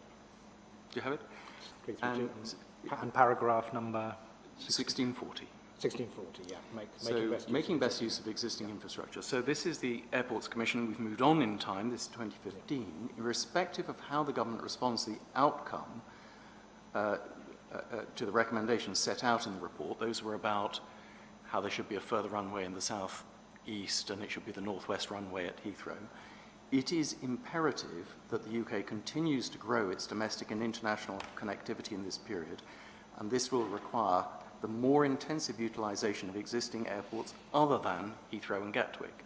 So again, very clear, and we can see from the next paragraph why that is, again, because of the capacity constraints at Heathrow and Gatwick. Yes, and as we've agreed, those capacity constraints still exist and will do for many years to come, won't they? Yes. Yeah. And of course, this report, the Airports Commission report, is based on work from Jacobs, isn't it? Yes, before my time, but yes.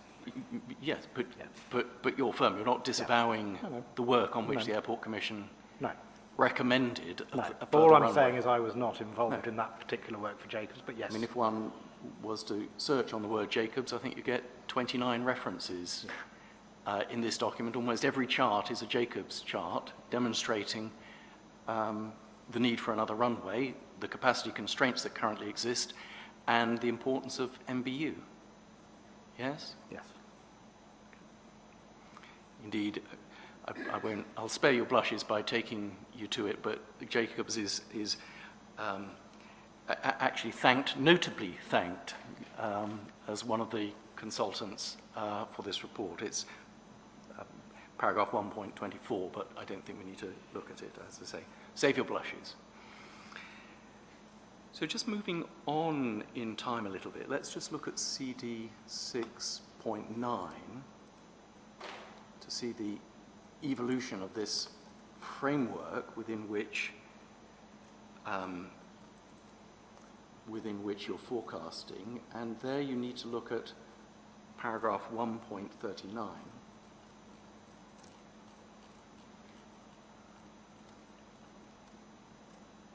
.39, did you say? Page 11.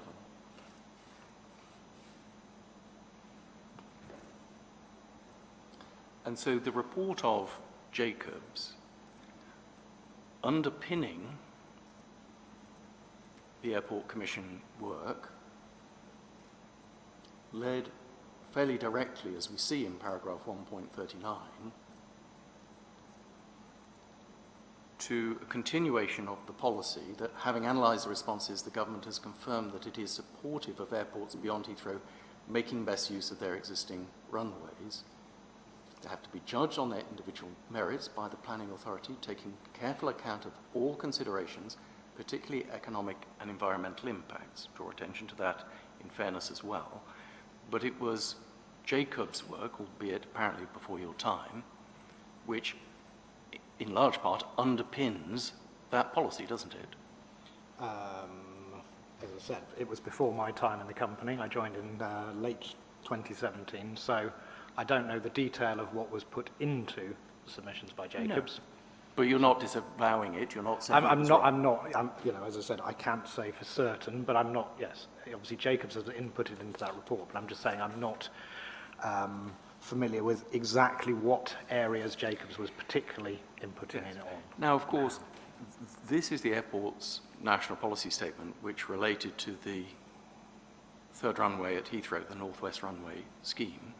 We know, don't we, as a consequence of both the Court of Appeal decision in the legal challenges and then the onset of COVID, that the application for a third runway at Heathrow has been delayed. It will have been delayed by some years. Yes. And that further increases, doesn't it, those constraints in the southeast and the need for additional capacity elsewhere?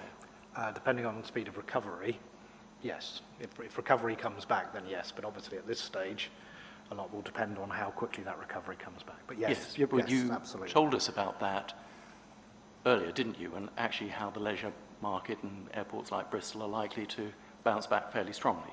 We said potentially, maybe. That is one option that could come back quicker, yes. Well, of course it's an option, but it was something in your evidence in chief that you particularly seemed to draw attention to.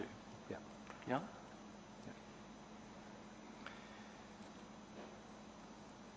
Now, this ultimately led, I don't need to take you to it, to the 2018 Making Best Use policy, which continued that theme. It came out at the same time as the airport's national policy statement. It was the twin document. One was for Heathrow, and Making Best Use was for the other airports outside the southeast, wasn't it?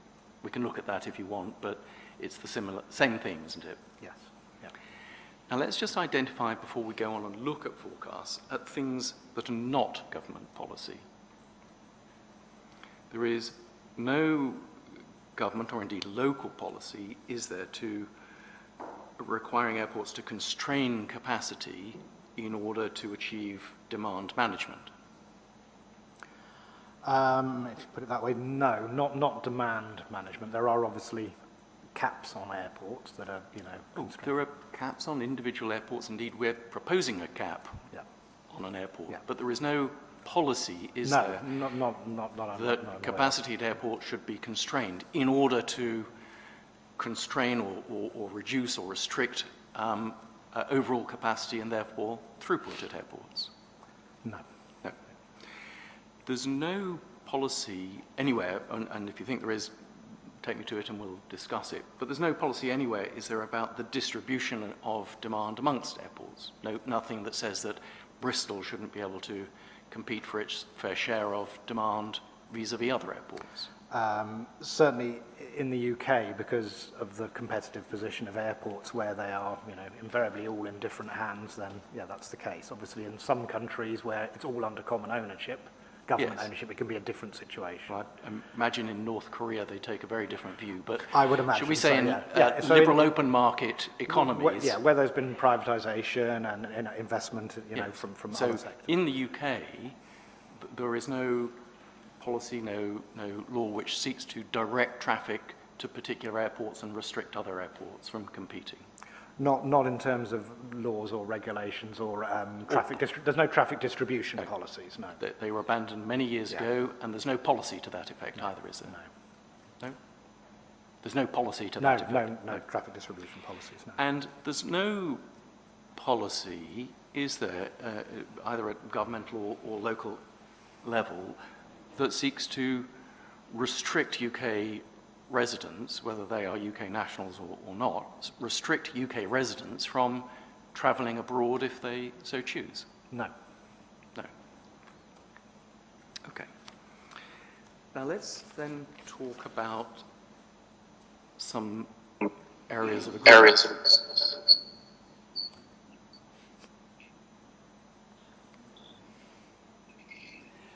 some areas of agreement, because there are a lot of areas of agreement, aren't there, between us?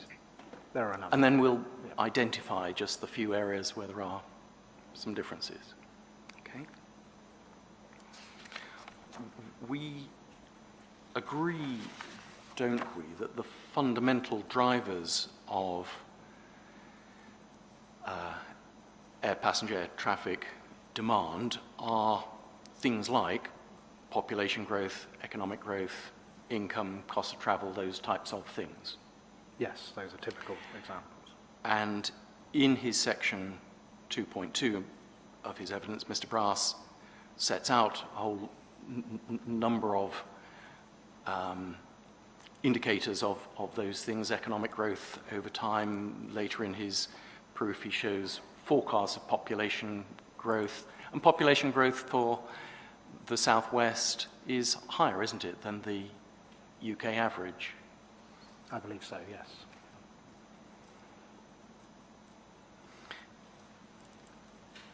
And Jacob's own forecast, your medium long-term forecasts, econometric forecasts, will look at exactly those sort of factors, won't you? We will look at similar factors. I mean, every forecast may take different interpretations. They may look at, additional variables, but typically, yes, we would look at it in a similar way. Yes.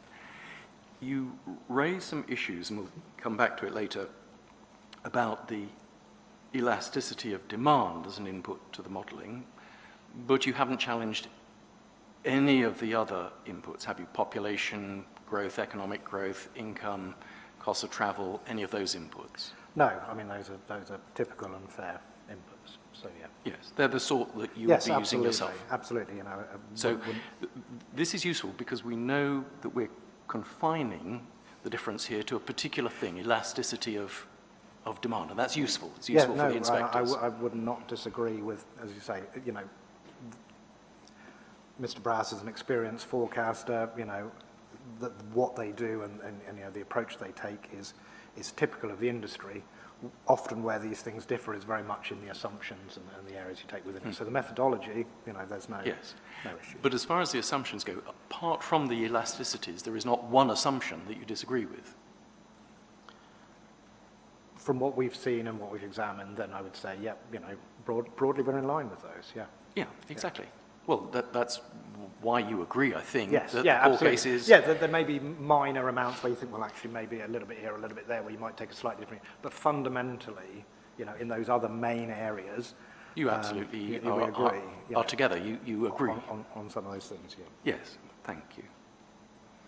And I touched on it before, but the whole idea of short-term bottom-up forecasts, which rely on speaking to people to understand what their airlines, what their plans may be over the next 2-3 years, and also then longer term beyond that, econometric forecasts, that combination of things, again, absolutely standard, isn't it, used by yourselves and many others? Yeah, absolutely. You agree also that York Aviation's examination of what you call alternative scenarios, what we've called the faster and slower growth scenarios, is, to use your word, appropriate? It is sensible to look at scenarios, yes, particularly in the current climate. Yes. And the use of Monte Carlo modelling within econometric models, this is within the demand growth forecast, again, is entirely appropriate, isn't it? It's one method, certainly, yeah. And there's no, again, apart from the elasticities of demand, which we will come back to, that there's no challenge to any of the inputs to that Monte Carlo modelling. Of what we've seen, then, yeah, as you say, Yes. it's not the input so much that's the issue, yeah. Yes. We'll come back to this later, but you've seen an awful lot. All sorts of questions were asked during the period before determination of the application. Regulation 25 information was supplied. You've raised a point later about the Logit models, but the Logit models are a later stage. That's demand distribution. I'm talking to you about the Monte Carlo modelling. Yep. And there's nothing, is there? Apart from the elasticities, there's nothing in there that you disagree with. Yeah. Sorry. Yeah, absolutely, fundamentally it's Absolutely fine. And what we do know, though, from the Monte Carlo modelling, and I think you agree with this, is in fact the risk is a downside risk, isn't it? At this point in time, there is certainly a downside risk, but as we pointed out, there is the reality that things could happen more quickly. This was produced at a point in time, and obviously, Yes. things always change and things always move on. So, we wouldn't rule out any of the scenarios. No. Mr. Foley, look at your paragraph 4.9.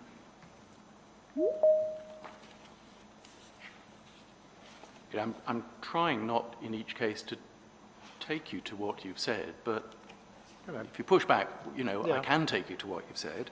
4.9, you say the appellant has also indicated that when choosing probabilities in the Monte Carlo simulation, it's assumed the balance of risk was towards the downside. Yeah. I agree that this is a reasonable approach. Yeah, so as we said, it's a reasonable approach to what you're Yes. doing.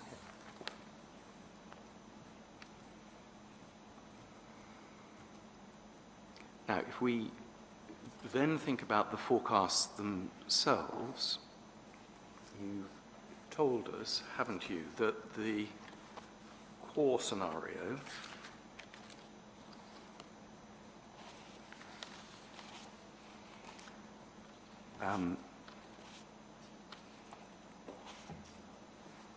this is your para 4.11. Fast growth scenario is less likely to materialize than the core scenario, 4.11. Yep. And the core scenario is more likely than the slow scenario. On that basis, I consider that the use of the core scenario for the assessment of the environmental and economic impacts to be appropriate, although the uncertainty and the potential difference in scale of impacts associated with this needs to be recognized and understood. I'm going to ask you about that. But we're agreed, aren't we, that the core scenario is most likely? It's the more likely one, yes. But, Yes. we would not disagree with that. And it is appropriate for use in assessing the environmental and economic impacts. Yes, but I would obviously look at the other scenarios as well as a complete exercise. Yes, But well, we have the other scenarios, but we've agreed fast is less likely and slow is less likely than core, but more likely than fast. Yeah. More likely, but obviously we cannot rule any of those out. But I would agree that, yes, this is the most likely scenario, looking at it at this point in time. You tell us then in your section 5, I'm still trying to focus at the moment on the things where we're agreed. You tell us that the York's approach to identifying the busy day is appropriate. Yes, it is. Yeah. Now, for the inspectors, the busy day is, what we're talking about is the diurnal profile, aren't we, on a busy day? Yes, it is. So, it's And- not the absolute peak, but what we're doing is finding an appropriate level of busyness. And typically at airports, and I think it's true, you will agree at Bristol, there tend to be a lot of outward movements in the morning peak. People want to get to their destination early in the day. People on holiday or going to business trips want to get there in time to have as full a day as they can. Yes, but it's not driven by the passengers as much as by the airlines and the low-cost airlines wanting, obviously, to get those aircraft moving and generating money. So, Yes. so yes, the passengers benefit from that, but the reality is it's the airlines that really push that, Yes. that movement, if you like, first thing in And the morning. then passengers tending to come back later in the day because they want to have spent their final day of holiday or business trip in destination. Again, it's not, it's potentially ideal from passengers, but the nature of how low-cost airlines, and particularly at Bristol, will operate with multiple segments a day means that those flights will be coming and going and coming and going. So you will see it through the day, and that means that, yes, you will see, passengers coming at the end of the day when, if you like, the last flights come in, but that profile Yes. of arrival Well, departure will I happen think, during the day. Mr. Foley, what you're telling me is that there is a coincidence, a correlation between what the airlines want and what the passengers want, and that's good. And you see, therefore, a morning peak and an evening peak. To some degree, yes. Yeah, I would agree with that. But I think, as you say, that happens through the day, depending on the low-cost airlines' aircraft operations. Mr. Foley, that's a curious way of putting it, to some degree. I mean, you presumably are familiar with diurnal profiles. That's a very definite thing, isn't it? There are peak periods in the morning and the evening. Yeah, but what I'm saying is it's not the passengers that are the big push and driver, it's the airlines and Whatever their it operations that are is, doing that. there are those clear peaks, aren't there? Yes, yeah. And the peaks in the morning and the evening can only get so high before they would be constrained by hourly runway capacity. Correct. Now, in relation to this, and again, we'll come back to it because it's one of the areas of difference, you say that the original busy day profile was appropriate, but then you say Jet 2 may change this. So the implication of Jet 2 is obviously, like looking at any profile, airlines will arrive, there will be new routes, announced or during a study, and obviously you amend accordingly. But at the point of time that it was first produced, it made sense, but obviously the arrival of Jet 2 changes the dynamic and potentially the profile. Yes, but they're obviously going to base a certain number of aircraft at Bristol. You would expect those aircraft, or some of them, most of them, to go out in the first wave. That would be an efficient use of the aircraft. If there is slots available, then yes. Yes, Yeah. and that's exactly the same as what all the other airlines are doing. They're trying to get that first wave out. Yeah. So there's nothing radically different about Jet 2 in that respect, is there? No. Night movements, that's your section 6.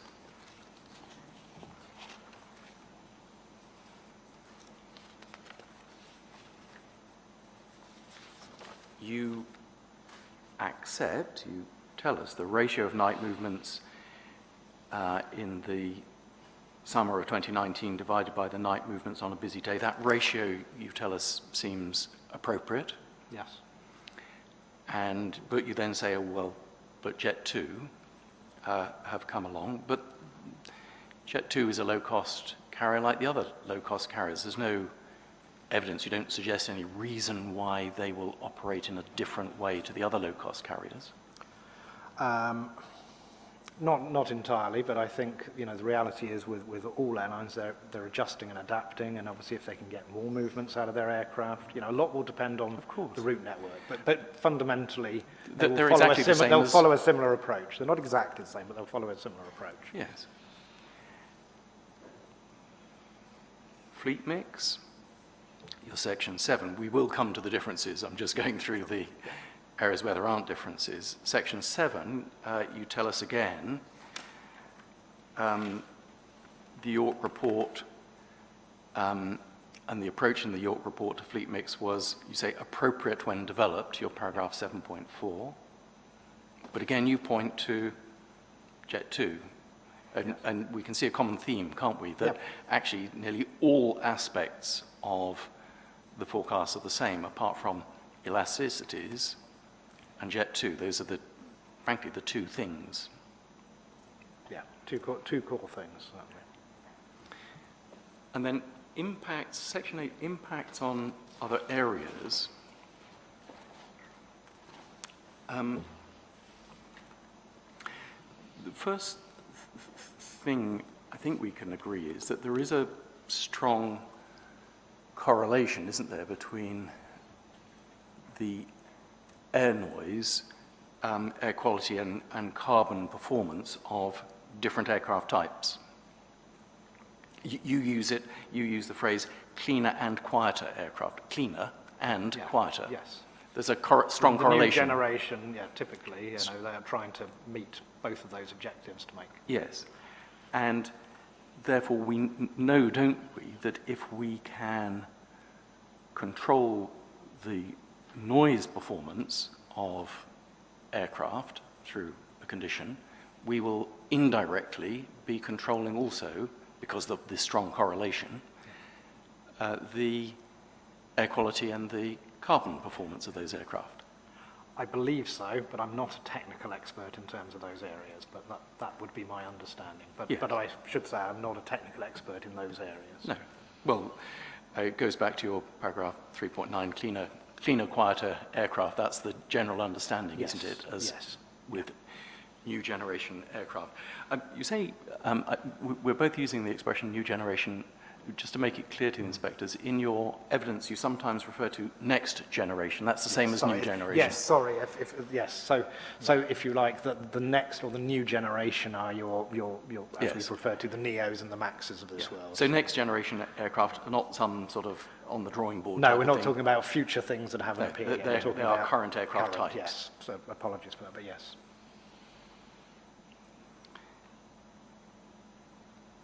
Final point before we look at the kind of the issues between us.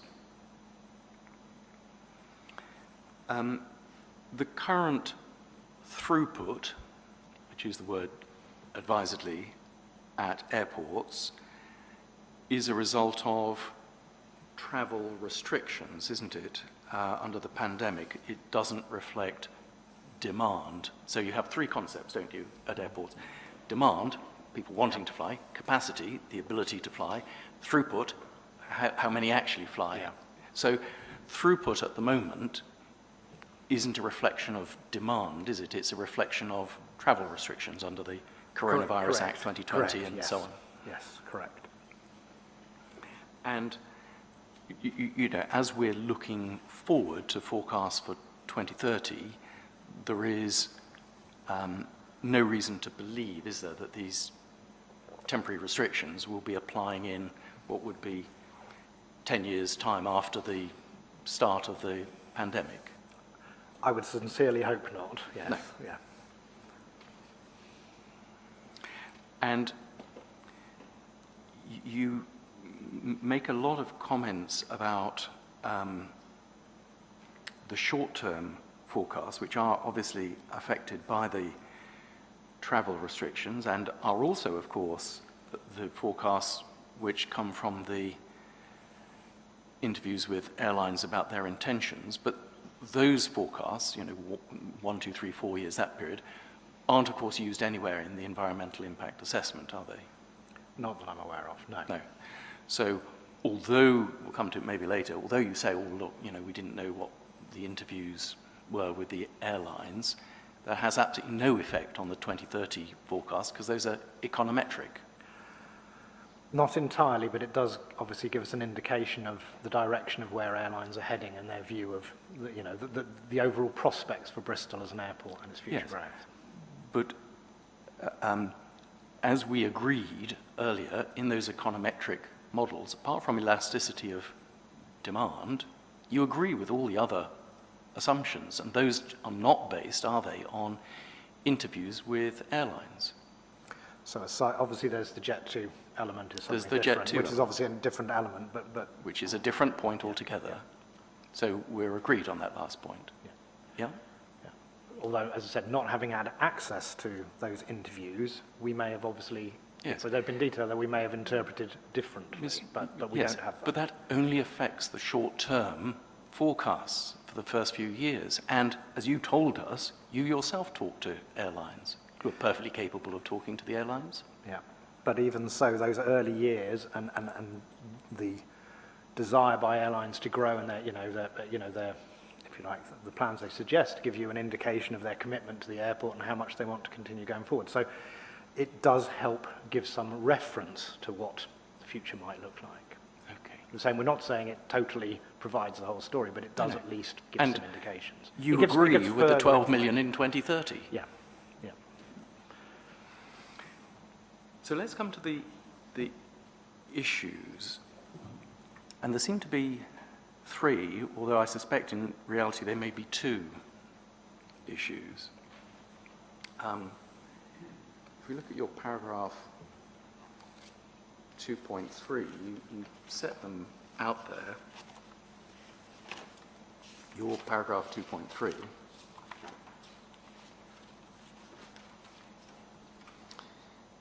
there is uncertainty around assumptions about the recovery of business travel. So that's one type. I'm just giving it a headline name. 2 is lack of sensitivity testing for busy day timetable and fleet mix. And 3 seems to be sort of the Jet 2 announcement.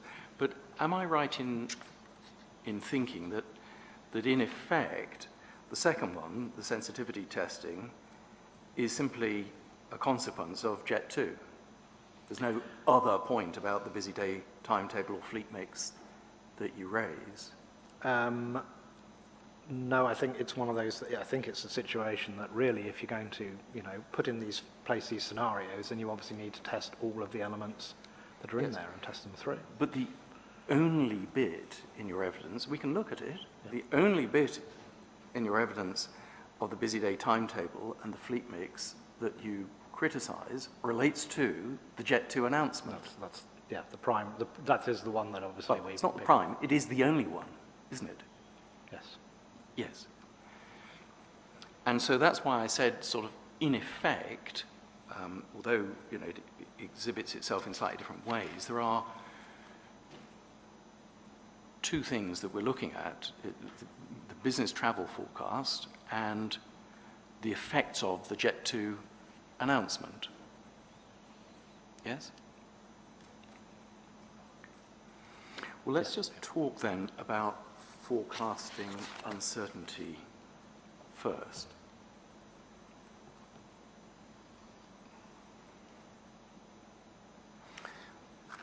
We both agree, don't we, that forecasting includes some inherent uncertainty. Looking into the future, it's difficult to do it with certainty, but we need to understand, don't we, this is the real issue, the nature and extent of uncertainty. Yes. EIA, Environmental Impact Assessment, of course, recognises this, doesn't it? It requires us to look at likely significant effects. It includes, if you like, an element of probability within that. We don't look at super extreme, super unlikely events. We look at likely significant events. And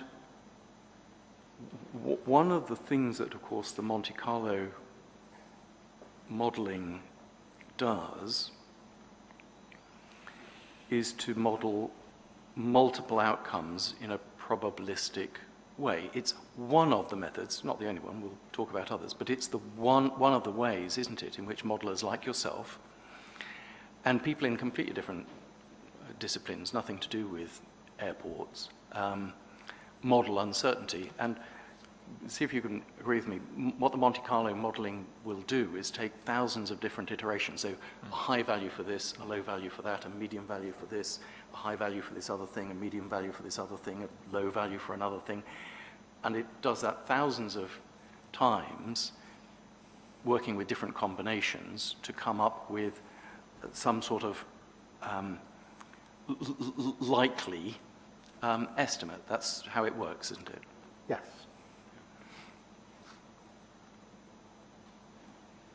Now, in relation to uncertainty, you, in your paragraph 3.2, provide some information at your appendix A, and that's in the separate folder.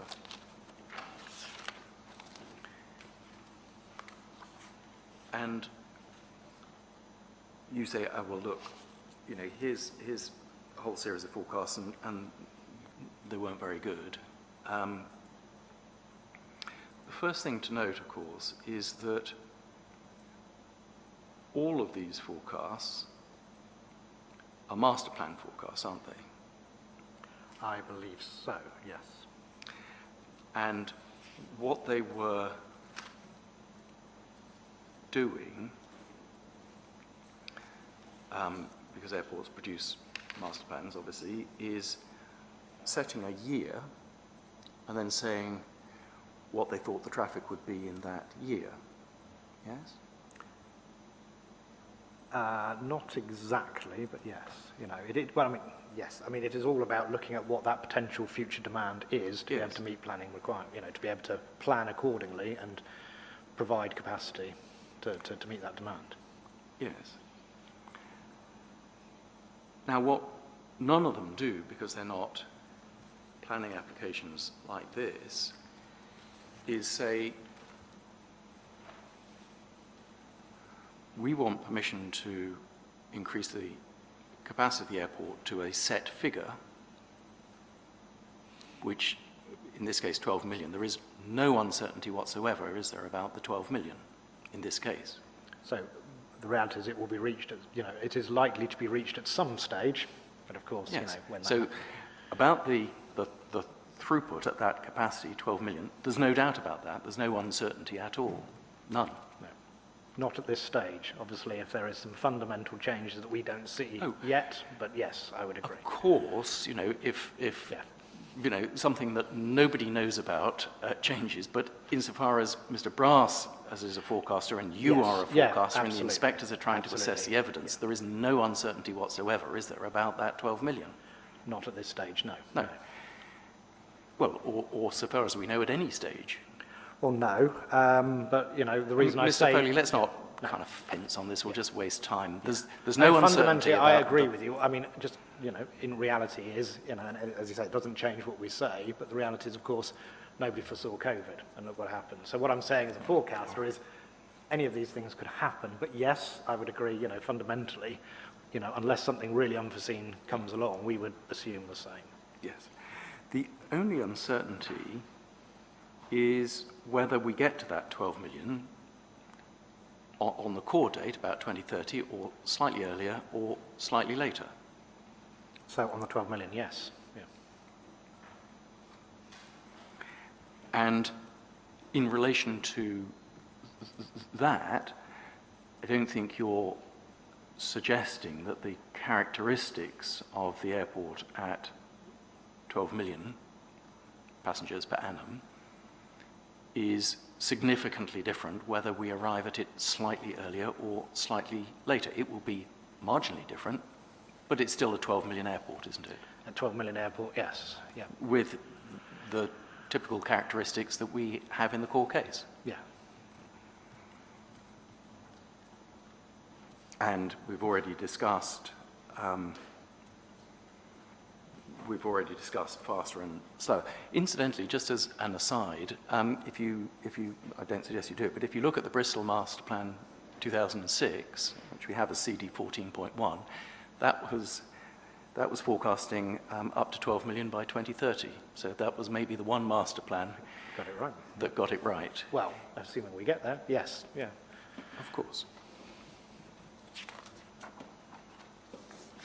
What we do know, though, about that uncertainty about the timing is that, and we can see it from the environmental effects, and maybe you'll say this is not for you, but with time, i.e. with slower growth, as a generality, effects tend to reduce, don't they? Aircraft get typically quieter. Do you want to, let's look at your paragraph 3.8. Look at your table 1. It's just kind of quite a neat little encapsulation of the whole idea. Look at older aircraft, EasyJet, 2028, 18%, 2030, 11%, 2032, 4%. Next-gen aircraft goes up correspondingly.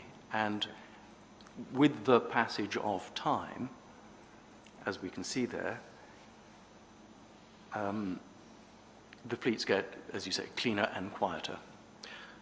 And certainly for those airlines, yes, that's what we're showing there. For EasyJet and Ryanair, we're showing that in Yes, the table. those are two of the predominant airlines. Yes. TUI, Yes. again, Yes. You would expect Yep. that. And indeed, all airlines over time will get, as they have to update their fleets, they will get cleaner and quieter, won't they? Yes, they will. Obviously, it's a question of, you know, how quickly they replace their aircraft. So some will be ahead of others, I think is the reality. Some will be ahead of others. And even if we got to 12 million in 2030, the world doesn't stop then. 2 years later, No. the aircraft will be cleaner and quieter. They will continue, the fleets will continue to get cleaner and quieter, won't they? Yes. So in fact, I think we can agree, can't we, that uncertainty is in fact limited, isn't it? And it's a downside risk. No, because as I said, it really depends on the airlines in question. And obviously with something here where we have Jet2, the type of aircraft and the way their business model operates is different to EasyJet and Ryanair in that respect. So once again, it all comes back to Jet2, doesn't it?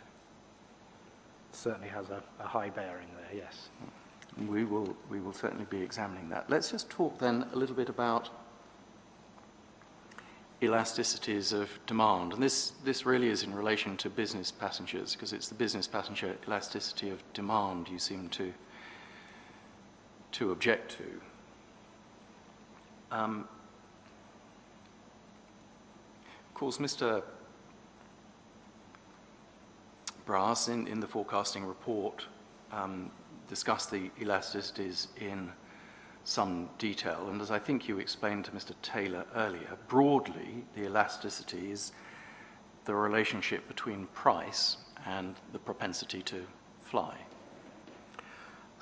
It's not always price, that obviously has a bearing in it, but there are other factors as well, There are. particularly GDPs and economic growth, other things.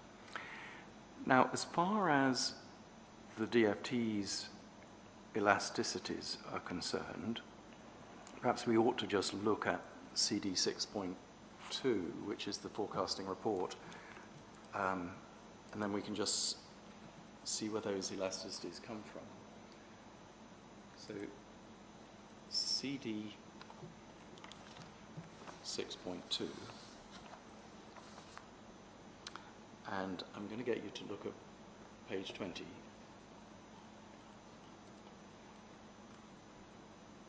Page 20, did you say? Page 20 of the report. It's PDF page 20 as well.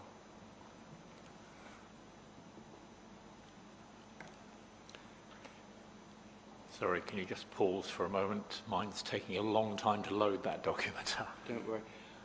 Yeah, I always download them onto the hard drive because it's impossible if the internet connection's Okay, not I'm there. Thank you, sir.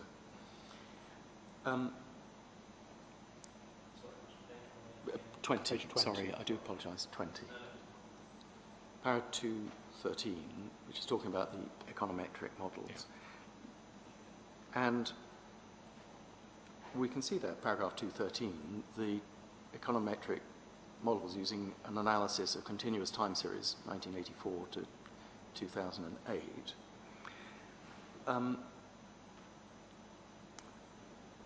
And this is a 2017 forecast. So the implication might have been given, oh goodness, this was all from the 80s and 2008. The Department of Transport, who have a very sophisticated forecasting team, don't they? Well, sorry, you probably regard them as a rival. Okay, they are. Sorry, don't answer that last question. Okay, I think he just did. I remember from years ago, the greatest scraps between experts I ever knew were the forecasters for the CAA and BAA and DFT, so they were grudge matches. But in 2017, when they're carrying out this work, they've looked at this particular data set, and you can see, para 214 as well, they also took into account independent academic research. Key drivers of long-time aviation demand have been changes in income and associated economic activity and the changes in airfares. And then in the figure, again, you see those relationships, you can see recessions, you can see different things. effect of the first Gulf War, EU air liberalisation, SARS, financial crisis, falls in oil price. And what they've found with this extensive body of research was a pretty consistent relationship, haven't they, between incomes, economic activity, airfares, and those sorts of things. In the past, yes, there has always been that relationship Yes. there. And we should note, shouldn't we, that DFT hasn't abandoned these forecasts. In fact, they still use them, don't they? Yes. Yeah. Yes. Yes. Yeah. 218 sets out the elasticities. These are they. And as you would expect, leisure has somewhat higher elasticity than business. Business tends to be fairly, or less sensitive, shall I put it like this, to changes in airfares, for example. Yes, it's not the airfare that's driving them.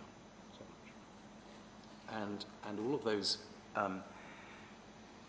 things are discussed. There's no suggestion, is there, that government has moved away from these figures. They've used them in some of the documents that were produced the week before last, the decarbonising transport plan, the other things. They're still using their 2017 forecasts.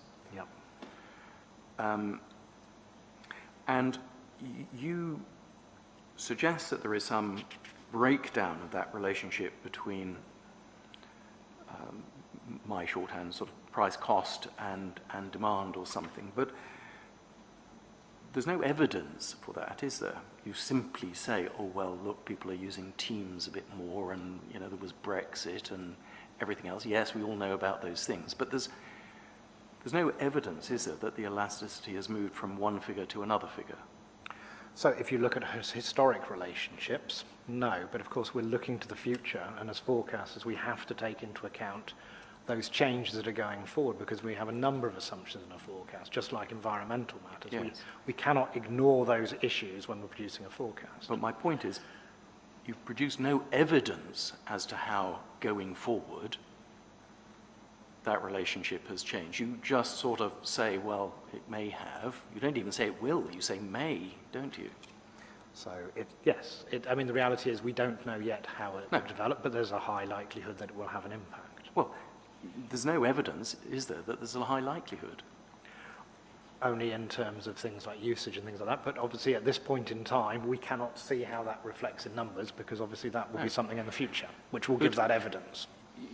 If the inspectors are going to be expected to move away from the elasticities that have been consistently used by government in other airport inquiries and by experts, they will want some evidence, won't they, that the relationship, the very long-term relationship, has broken down and what it now is. And the one thing you don't do is give us any evidence of any breakdown or any alternative elasticity. No, so we haven't provided an elasticity, no. No, but there's no evidence, there's no analysis. But what I would say on something like that is that, with any kind of model, you have the mathematics, you have the mechanics within that, but always we need to be looking forward. As forecasters, we have to look forward. We cannot just look backwards as part of that. No. Mr. Foley, these elasticities were produced in order to look forward. They were used in the DFT's projections forward. That's what they're for. This wasn't, the 2017 DFT forecasts aren't a backward-looking exercise. They're a forward-looking exercise. And the point I'm putting to you, if you're going to suggest some alternative, then the inspectors surely need evidence that there has been a change and some indication of what that change is. But I would argue with the DFT forecast that looking from a period of 2008 backwards is not an appropriate level of analysis to make those, appropriate forecasts going forward. And in 2017, I would have had that view, and now more than ever, with the changes post-COVID and the changes in society, I would argue that even more. So no, we have not put Yes. different elasticities All right. forward, but it's So- still an important issue. Interesting in that, so your point was even in 2017, you didn't accept the DFT elasticities. No, I have issues. I mean, I've had issues with the DFT forecast in the past. Fine, okay. But it is entirely reasonable, isn't it, in the absence of any evidence of anything else or any alternatives, that Mr. Brass, York Aviation, should continue, as the DFT has done, to use the long-term elasticities. That's perfectly reasonable, isn't it? I would argue that using figures from 2017 as forecasters, we need to be looking more immediately in time and looking Okay. forward if there's been fundamental changes. So what elasticities do you suggest? I could not tell you right at this moment in time, but I would say there are other variables that need to go in there that need to be taken account of. But you going haven't forward. done that, have you? Not at this stage, no. Sorry, can I just interject so I'm clear?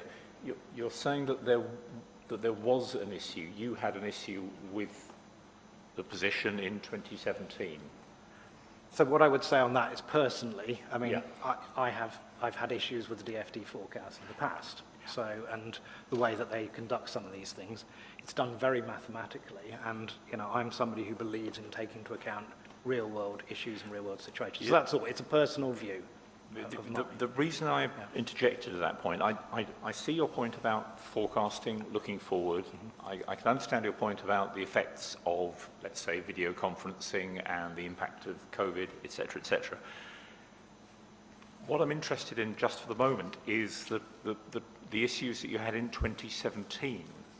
Now, you're being asked whether or not there's any evidence that's been put in. And I understand your position as of now. I'm less clear on your position as to the evidence that might have been put in relation to the 2017. Yeah. So had I 2020 been in that period. position then, I'd be putting, if I had been putting a point of view in then, I mean, one of my key issues would be taking into account basing all of your analysis on data that was already 10 years old at the very newest point. Yes, Mr. Foley. But that in the context, as the DFT point out, that this was peer-reviewed exercise that took into account other independent academic research. It's been used by multiple forecasters. I think, check, including Jacobs, you have used these elasticities? I do not use the DFT ones. We calculate our own ones for every airport that we use. Okay. But they are very widely used, aren't they? They are used, yes. They're very widely used, aren't they? Within the context of the UK, they Well, are yes. used. But I mean, you know, all Obviously in the forecasters, context of the UK. we will use our, you know, our own independent judgment on these things. Now, I just want to come now to a slightly different point. Just touch on it. You mentioned your point about Brexit and the effect of Brexit. The first thing we can note, however, is that, and you know, the figure will be approximate, but my understanding is some 5.5 million EU nationals have been granted settled status in the UK. I think it's slightly over that, but you know, let's take it as an approximation. Yeah, okay. And that those residents, there's no reason to believe, is there, that they will not want to continue to visit friends and family in the EU. No. And you suggest, obviously, that this in some way changes something, but we've agreed, haven't we, that the airport will, on the core case, get to 12 million passengers in 2030. And that will include a proportion of EU nationals who live in the UK with settled status. Potentially, yes. Yes, so they will So- continue to travel, yeah. The point leads nowhere, does it? You're not disagreeing. You're not saying, well, yes, you won't get to 12 million. In fact, you've been telling us this morning we might get there slightly faster. But I think what this is more, I mean, is say, this may not have implications on the forecast, but it may have implications on some of the other economic implications.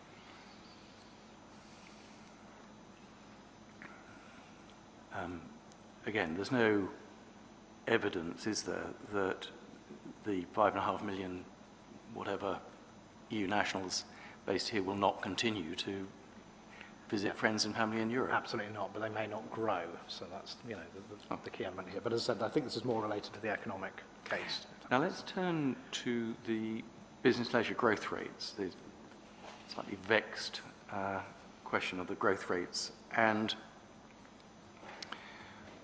your table 2, so your paragraph 414, sorry, above 415, sets out the 2019-2030 implied growth rates in the York Aviation data. And what they show, in order to get to 12 million passengers by 2030, which we agree on, broadly a balance between business and leisure in the individual growth rates, and we know whatever the balance is, we agree that we get to 12 million in 2030. Now, your evidence seems to be seeking to suggest, we can see it in 416, that looking at the CAA surveys between 2000 and 2019, business numbers grew by 4.2% and leisure by 8.1%, and you use that as the premise to say, well, look, you know, the balance we've got is wrong, and leisure will grow faster in table 2, and business will grow more slowly. Yeah? I had to say yes, Sorry, yes. yes. The mic won't pick up Yes, sorry. a nod.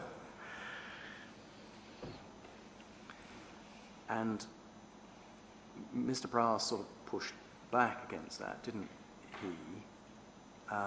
By the way, I think in your 416 there's a typo, isn't there, in the penultimate line? The second leisure should be business. The second leisure should be business, yes. It's not my best point, but I thought I'd just point it out lest, well, I hope it's not. But I think that's yes, absolutely. correct. I think the meaning is clear, but I think it is a Thank you, typo. yeah, absolutely. Don't worry.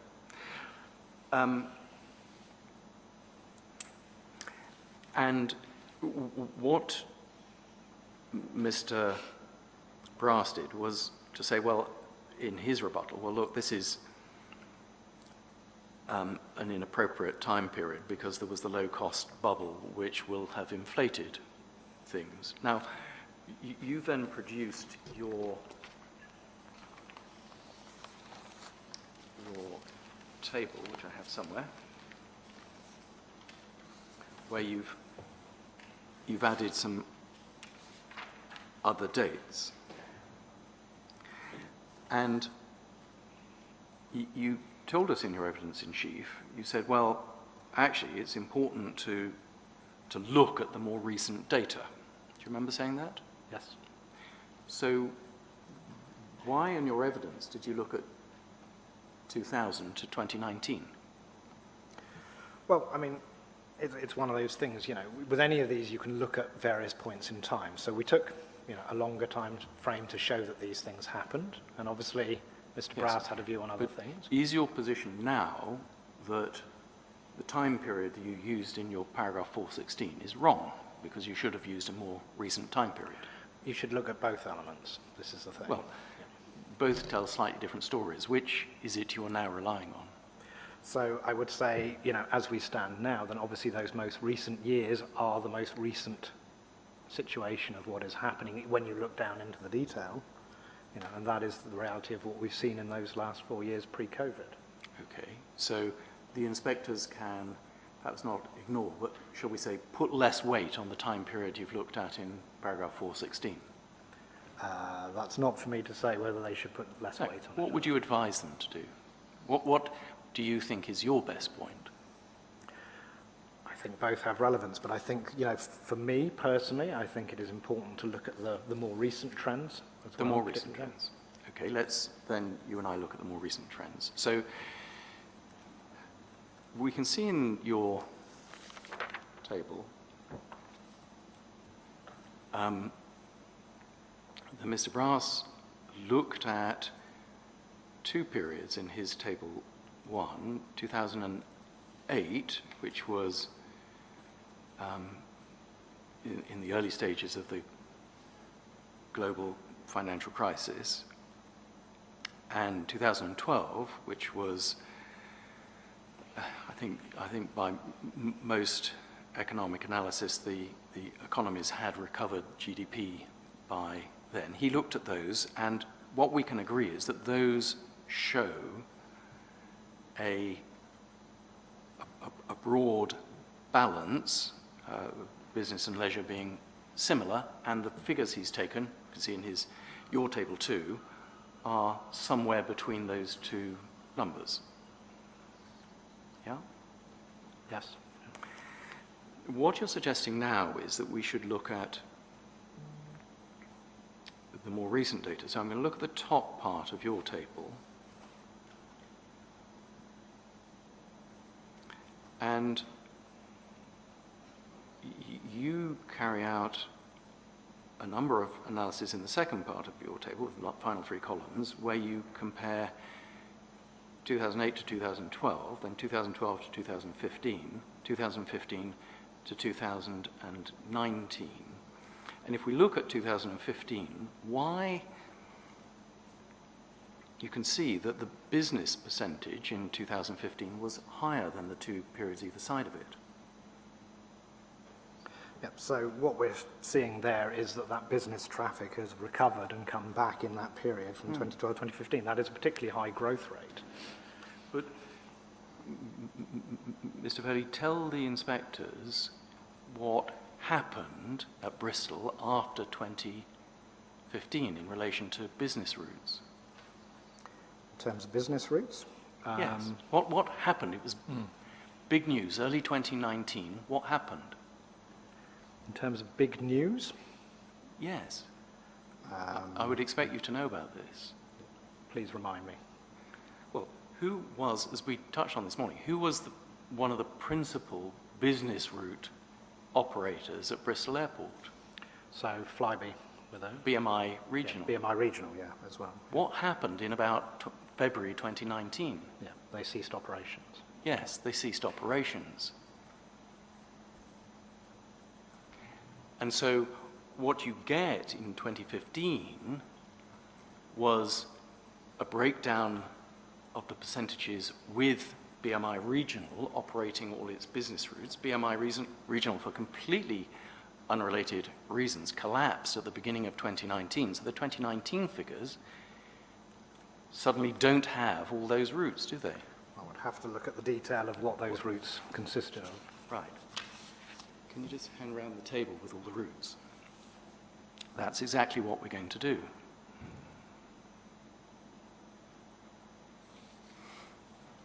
Sorry, can you give me the date of the BMI regional collapse? I think it was February 2019. Thanks.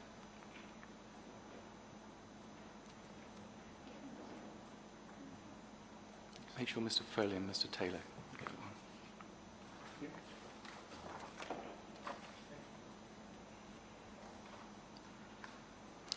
And what we can see here, these are the, I think it's, the numbers are one-way seats. You can see in the left-hand column the airports that BMI Regional was serving. A number of them business destinations, Birmingham, Brussels, Düsseldorf, Frankfurt, Gothenburg, Hamburg, Hanover, Milan, Munich, perhaps not Nantes, Paris, Toulouse. You look at 2015, the total number of movements, I think these are one way, 145,258 is 2015. And they weren't declining. Next year, they've gone up. Next year, they've gone up. Next year, 2018, they've continued to go up. 2019, which of course is your point, 2019, they collapsed because the airline collapsed and no other airline had had a chance to step in. So when you compare, as you suggest we should, on recent data, 2015 with 2019, what you're seeing is not a decline in business travel because there's no demand. What you're seeing is a decline in business travel because the business airline collapsed. What I would say to that as well, though, of course, is that airline is not just carrying business passengers, and what we don't know is the degree of business passengers on that airline. Just focus on the point in hand. The explanation in your table for why there is a relative decline in business between 2015 and 2019 is not because there was a decline in demand, it's because the carrier collapsed in 2019. Isn't it? That's right. Just going to do some maths a moment, if that's okay. Yeah, I was going to say, I mean, we've none of us seen this information beforehand. Are you okay to deal with it? I'd rather have looked into the detail of it. So, in fairness, I hadn't seen this beforehand. Yeah, I'm not criticising. This data would have been available weeks ago. That data had to be produced I realise over it's the a break. response to other late evidence. I just want to make sure that Can you relied upon is publicly available. This data, I'm not sure of the source, and indeed I'm trying to understand what the numbers even mean. Sum of seats, is that the total available seats or the actual numbers of people on aircraft? Those are numbers of seats. Right, so it's not actually the numbers of people on the aircraft? No. It's right, thank you. But airlines don't fly empty aircraft. I don't know of the people who are actually on the aircraft, how many were business passengers from this data. I don't know the source of the data either, it's just being provided. Is it publicly available? Is it two-way or one-way as well? I think it's one way. yeah, I got the one-way movement, and I appreciated it was the number of seats. Do we know the source of the data, Mr. Humphreys? I think it comes from the airport. I'll just check.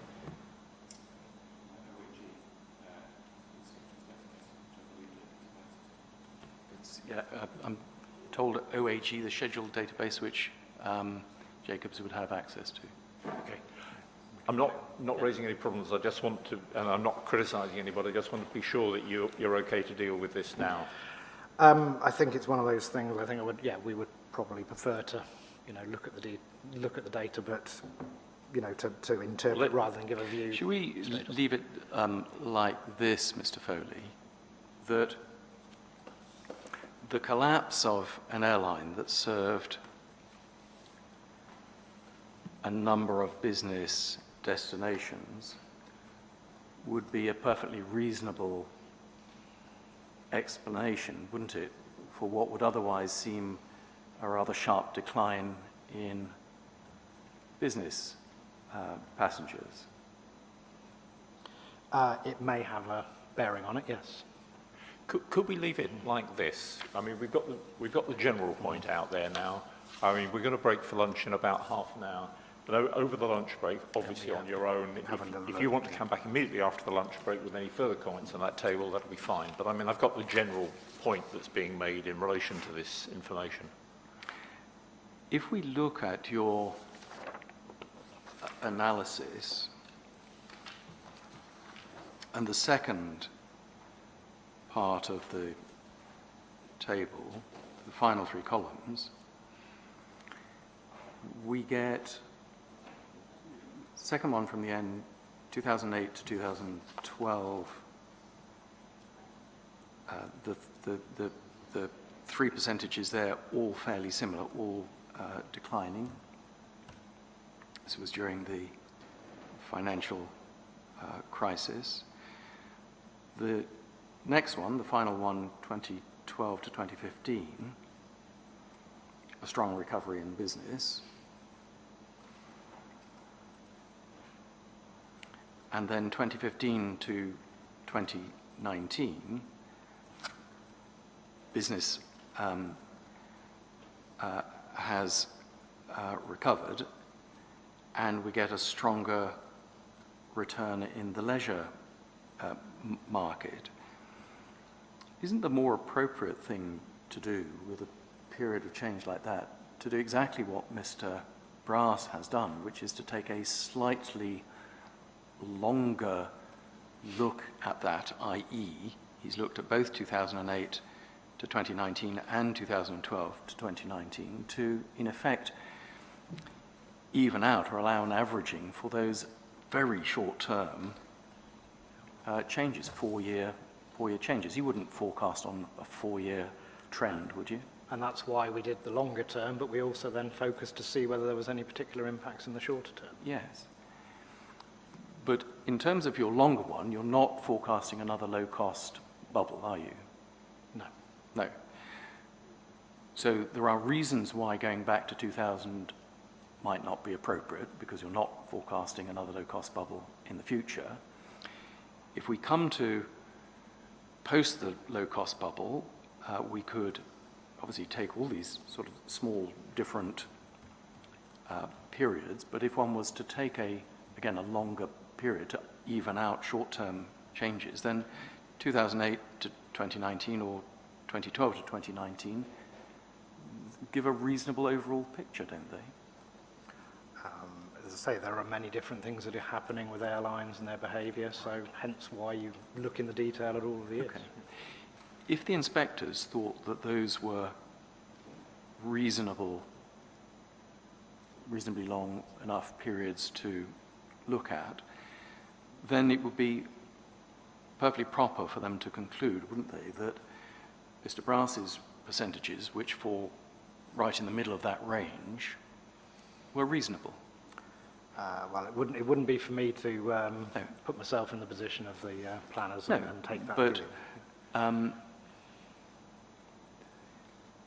You're not able to comment on whether that would be a reasonable approach if the inspectors were to come to the conclusions that those were the correct periods, but choosing something in the middle of the range would be reasonable.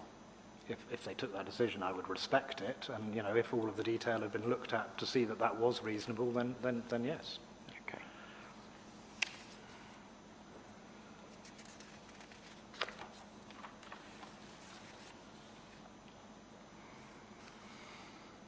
Well, let's just move then to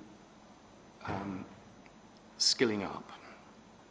Skilling up is another of your reasons why you say that the elasticities are wrong. And we should recognize, shouldn't we, that over the period in which the elasticities were calculated, there were also a huge number of other technological changes that occurred. The growth of the internet, for example. Faxes, they went out. We then had emails, mobile phones, video conferencing came in, PDFs came in. The period that was surveyed for the elasticities included a remarkable period of change, didn't it? The creation of Google, Microsoft, all these companies came to prominence, existence during that sort of period. Yeah? Of course. Sorry, I didn't get it. Was that a yes? Well, I wouldn't disagree. There's always technological change through any periods, yes. Yes. Well, that's my point. There's always technological change, and we have now some more technological change. And yes, people have been forced to use video conferencing, but there's a lot of evidence, isn't there, that people want to return to in-person contact and events. Let me give you an example. At the second case management conference, I quite deliberately proposed that this entire hearing was held virtually. I mean, we had actually perfectly good reasons. We were worried about the pandemic, but I was interested to know what the reaction was. Nobody in the room said that would be a good idea. We don't need to be here in person. We can do this all visually.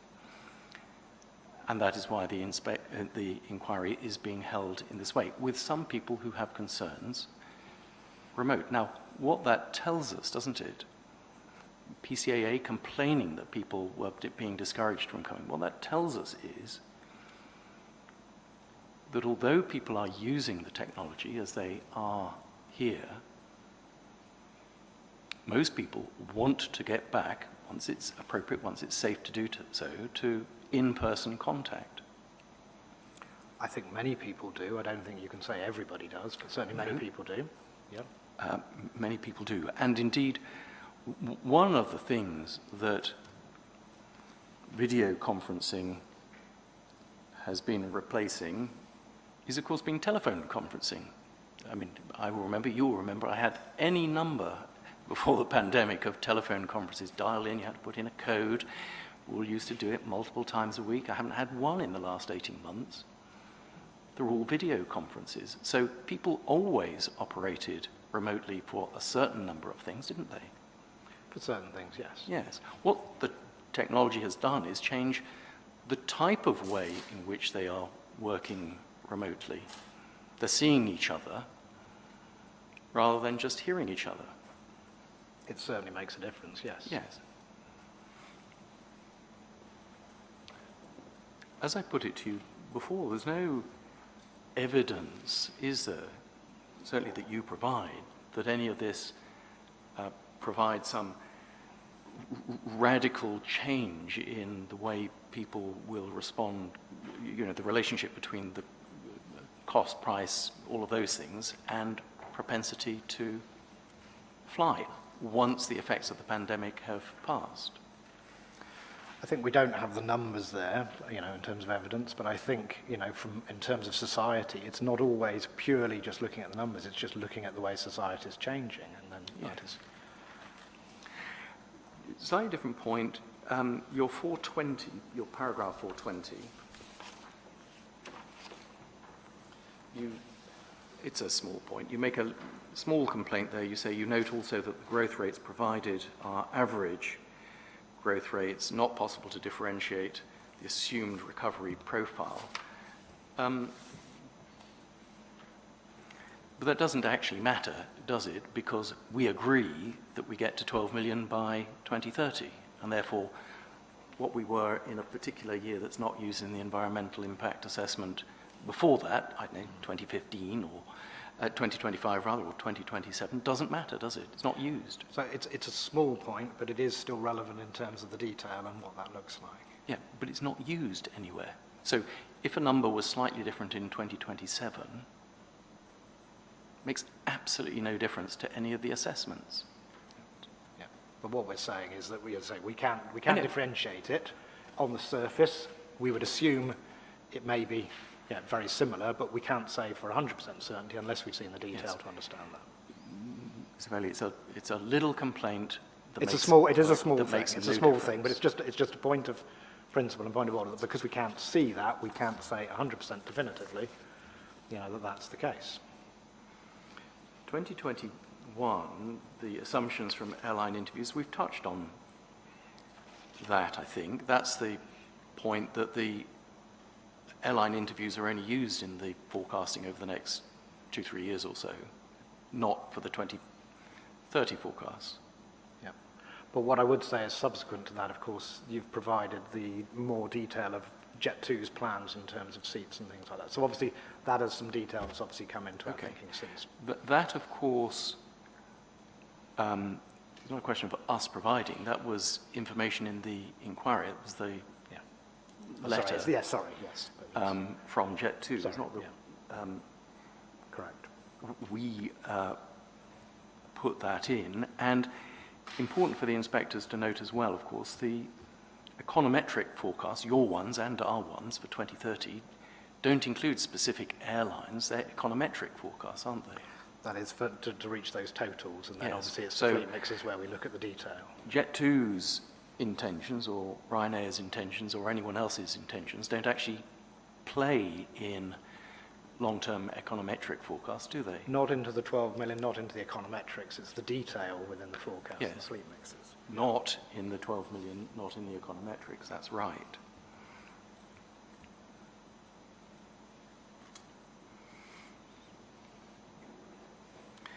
And then 426, you make comments about the route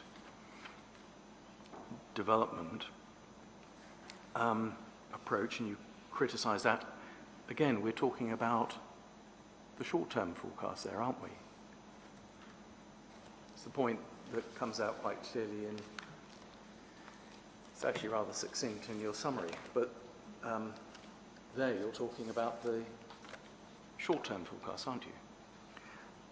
Yes, but it does obviously have implications in that fleet mix going forward with those routes and those airlines. With the same caveats as before, the route development approach, i.e. looking at individual airlines and individual routes, has got nothing to do with the 2012 forecast, the 12 million forecast in 2030, Yeah, has it? no, I mean, No. yeah, exactly. That's, you know, we've taken that as a base with you on that, so yes.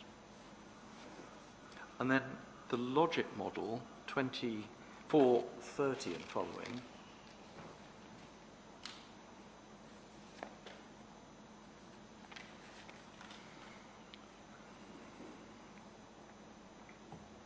of course, when other members of your team, so the Logit model is to do not with the demand growth forecast, this is the passenger allocation model. This is a completely different Yes. exercise about where passengers will come from and to. And when your firm was advising the council in the run-up to the determination of the application, they did not have, as I understand it, concerns about the Logit model. So my understanding is that there were questions raised about it. More recently, you've asked for information, and there was a meeting held between Jacobs and York Aviation for them to explain these things. You didn't attend the meeting, did you? I wasn't able, at that point in time, I was not able to attend. No. To the commitments. Information was subsequently provided, wasn't it? So not that I have seen from my team that have looked at that. So, but I think the key thing here is, you know, it's one thing that what we haven't seen is the detail behind it. Yes. To see the assignment.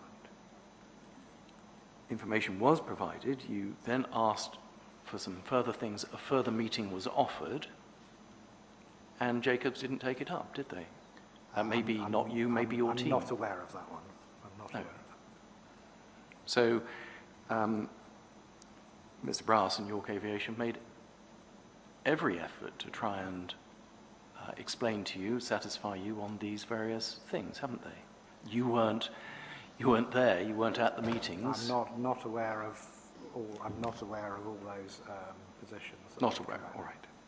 Okay.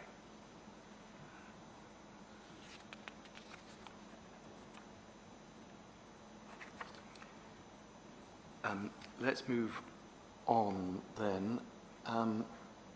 Section 5 of your evidence is where we get to the busy day timetable. This is one of those areas, again, where so there was elasticity, which was one of the areas in dispute, and we've been talking about that, and then busy day timetable. In relation to the busy day timetable, again, an awful lot is agreed, isn't it? So the approach to the calculation of the busy day, you think is appropriate. So the methodology, yes, The ratio of the busy day to the annual is appropriate. correct. The assumption about new routes, new flights, you said appropriate at the time, and we'll come back to that. And then 5.8, your paragraph 5, the busy day profiles are aligned with the rationale provided. So again, the one difference here between us on the busy day is, once again, the Jet 2 announcement. Yes, that is the significant difference, yes. But of course, we need to note, as we've agreed several times, that of course the Jet 2 announcement and specific airlines and specific aircraft types of that sort relates to the short-term forecasts, not the econometric forecasts. But it will have an implication on the fleet and on the fleet Yes. mix because of the detail. But the econometric forecasts are not airline specific, are they? So the econometric ones to get your total numbers are not, but obviously the detail is when you then go into the airline specifically. And we've discussed the leisure business split in relation to that. But when you criticize the busy day profile, you don't know, we don't know, even Jet2 don't know what their airlines and what their schedule is going to be in 9 years' time, do they? We will have a good idea of the profile of the type of routes they will serve, and also, Yes. you know, the type of aircraft they have and the way their model works. But yes, you know, And as we agreed before, as a low-cost airline, their model is not at all dissimilar to all the other low-cost airlines that operate at Bristol. yeah, it's very similar. It has some differences, Yes. but yes, fundamentally, there's a lot of So similarities. the arrival of Jet2 rather than some other low-cost airline doesn't have a fundamental effect on the diurnal profile. They're just another low-cost airline. It's more, well, yeah, if as long as it's based aircraft, obviously if it's non-based aircraft, that changes the profile. But yes, as based aircraft, it will be similar, but it's the type of aircraft that will obviously make a difference. Yes. And we know it is, I think, 12 ultimately based aircraft, isn't it? Something like that. And they will operate in very much the same way as the other low-cost airlines that have aircraft based here. Slots permitting, yes, they will. Yeah. I mean, a lot will depend obviously on the sectors they run. Some aircraft may do longer sectors and a mix of shorter, so it may change the mix a little bit, but fundamentally the approach will be similar in terms of how they operate. Yes, and that's of course exactly what Mr. Brass modelled. He modelled a low-cost, a predominantly low-cost airport and the sort of patterns that would produce. Yeah, but as we've said, and we don't disagree with the patterns in terms of the profile, but it is the types of aircraft in there, because another low-cost airline may operate more modern aircraft. Jet2 have a particular business model in terms of their aircraft types that is different to other Yes. low-cost airlines. And so, as a consequence of that, you don't challenge York's suggested profile. You don't say, well, that's all complete nonsense. No, not in terms of the profile, in terms of, you know, the overall. There may be some differences in there, you know, small differences, but by and large, the profile we would expect to look. Okay. So that probably is... actually, no, I can do one more time. I was trying to find a suitable break, but I think I can do one more thing, which will just take us a few minutes. Okay, sure. Mr. Foley, sorry, section 6, now you have a section on night movements. And again, you tell us that the approach to calculating the night movements was appropriate at the time it was adopted. So Yeah. the approach was right, yeah. And again, therefore, the only thing we come back to is Jet2. And Also the sensitivities as well. And for, yes, but the only sensitivity, the only thing we've agreed right from the very outset that's different is Jet2. It's the primary difference, yes. Yes. Yeah. And as we've just agreed in relation to diurnal profile, because obviously the night movements are part of the overall diurnal profile, the diurnal profile and the night movements for Jet2 will not be materially different from any other low-cost airline. As a generality. As a generality, you would expect a similar profile. But of Yes. course, we don't know for certain how those sectors will look No. and when those But of last course- flights will come in. But generally, yes. And, of course, that's why it's important to have conditions imposed, isn't it? Planning conditions. Yes. And, of course, one of the new conditions that's being proposed by the airport is a night noise contour. Yes. And that will control, won't it, the amount of noise during the 8-hour night period to that assumed in our should forecast. It should provide some controls, yes. Well, if we don't comply with it, we'll be enforced against. Well, if we look at places like Heathrow with early morning movements, there is a lot of leeway. But essentially, yes, in theory, it should provide the guidance that the airlines should adhere to. But obviously, if you are flying and you've got tailwinds or various other things or headwinds, that can have implications on the time that you arrive, at your destination. So by and large, yes, but obviously there are Yes. issues where it can be broken. But it comes back, doesn't it, to this point about uncertainty. And your point on night movements is Jet 2. The point I'm putting to you is, look, we have carried out our modelling of the night noise contours on the basis of our fleet mix. We're then proposing a night noise contour cap, which means that you won't get huge numbers of older aircraft flying during that period because they wouldn't meet the cap. That should be the case, yes. There is also, of course, the QC limit, the quota count limit, which also controls the noisiness of individual aircraft, doesn't it, during that period? Yes. And there are QC values for certain hours that only certain types of aircraft could be flown during certain Yes. hours.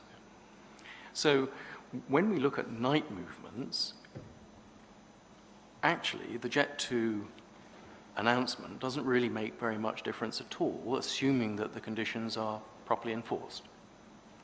So yes, they would need to be enforced to make sure that Yeah, happens. well, that's up to your clients, but I'm assuming that they're going to do that. All right. Well, that probably is a sensible break, if that's okay with you, sir. Otherwise, we go into a bigger Yeah, topic. sure. Okay, we'll adjourn for lunch now. Just before we do, I know Mr. Foley will know this, but just for the benefit of other future witnesses who may not be quite as familiar with the process, when you're in mid-cross-examination, whether it's for an adjournment or even overnight if we have to do it, Mr. Foley is on his own for lunch. He can't discuss the matter with any other members of his team, and that will obviously go for everybody. We'll probably issue a few reminders about that, but basically, during cross-examination, the witness is on their own. Okay, let's adjourn. We'll take the full hour, please, and we'll resume at 2 o'clock.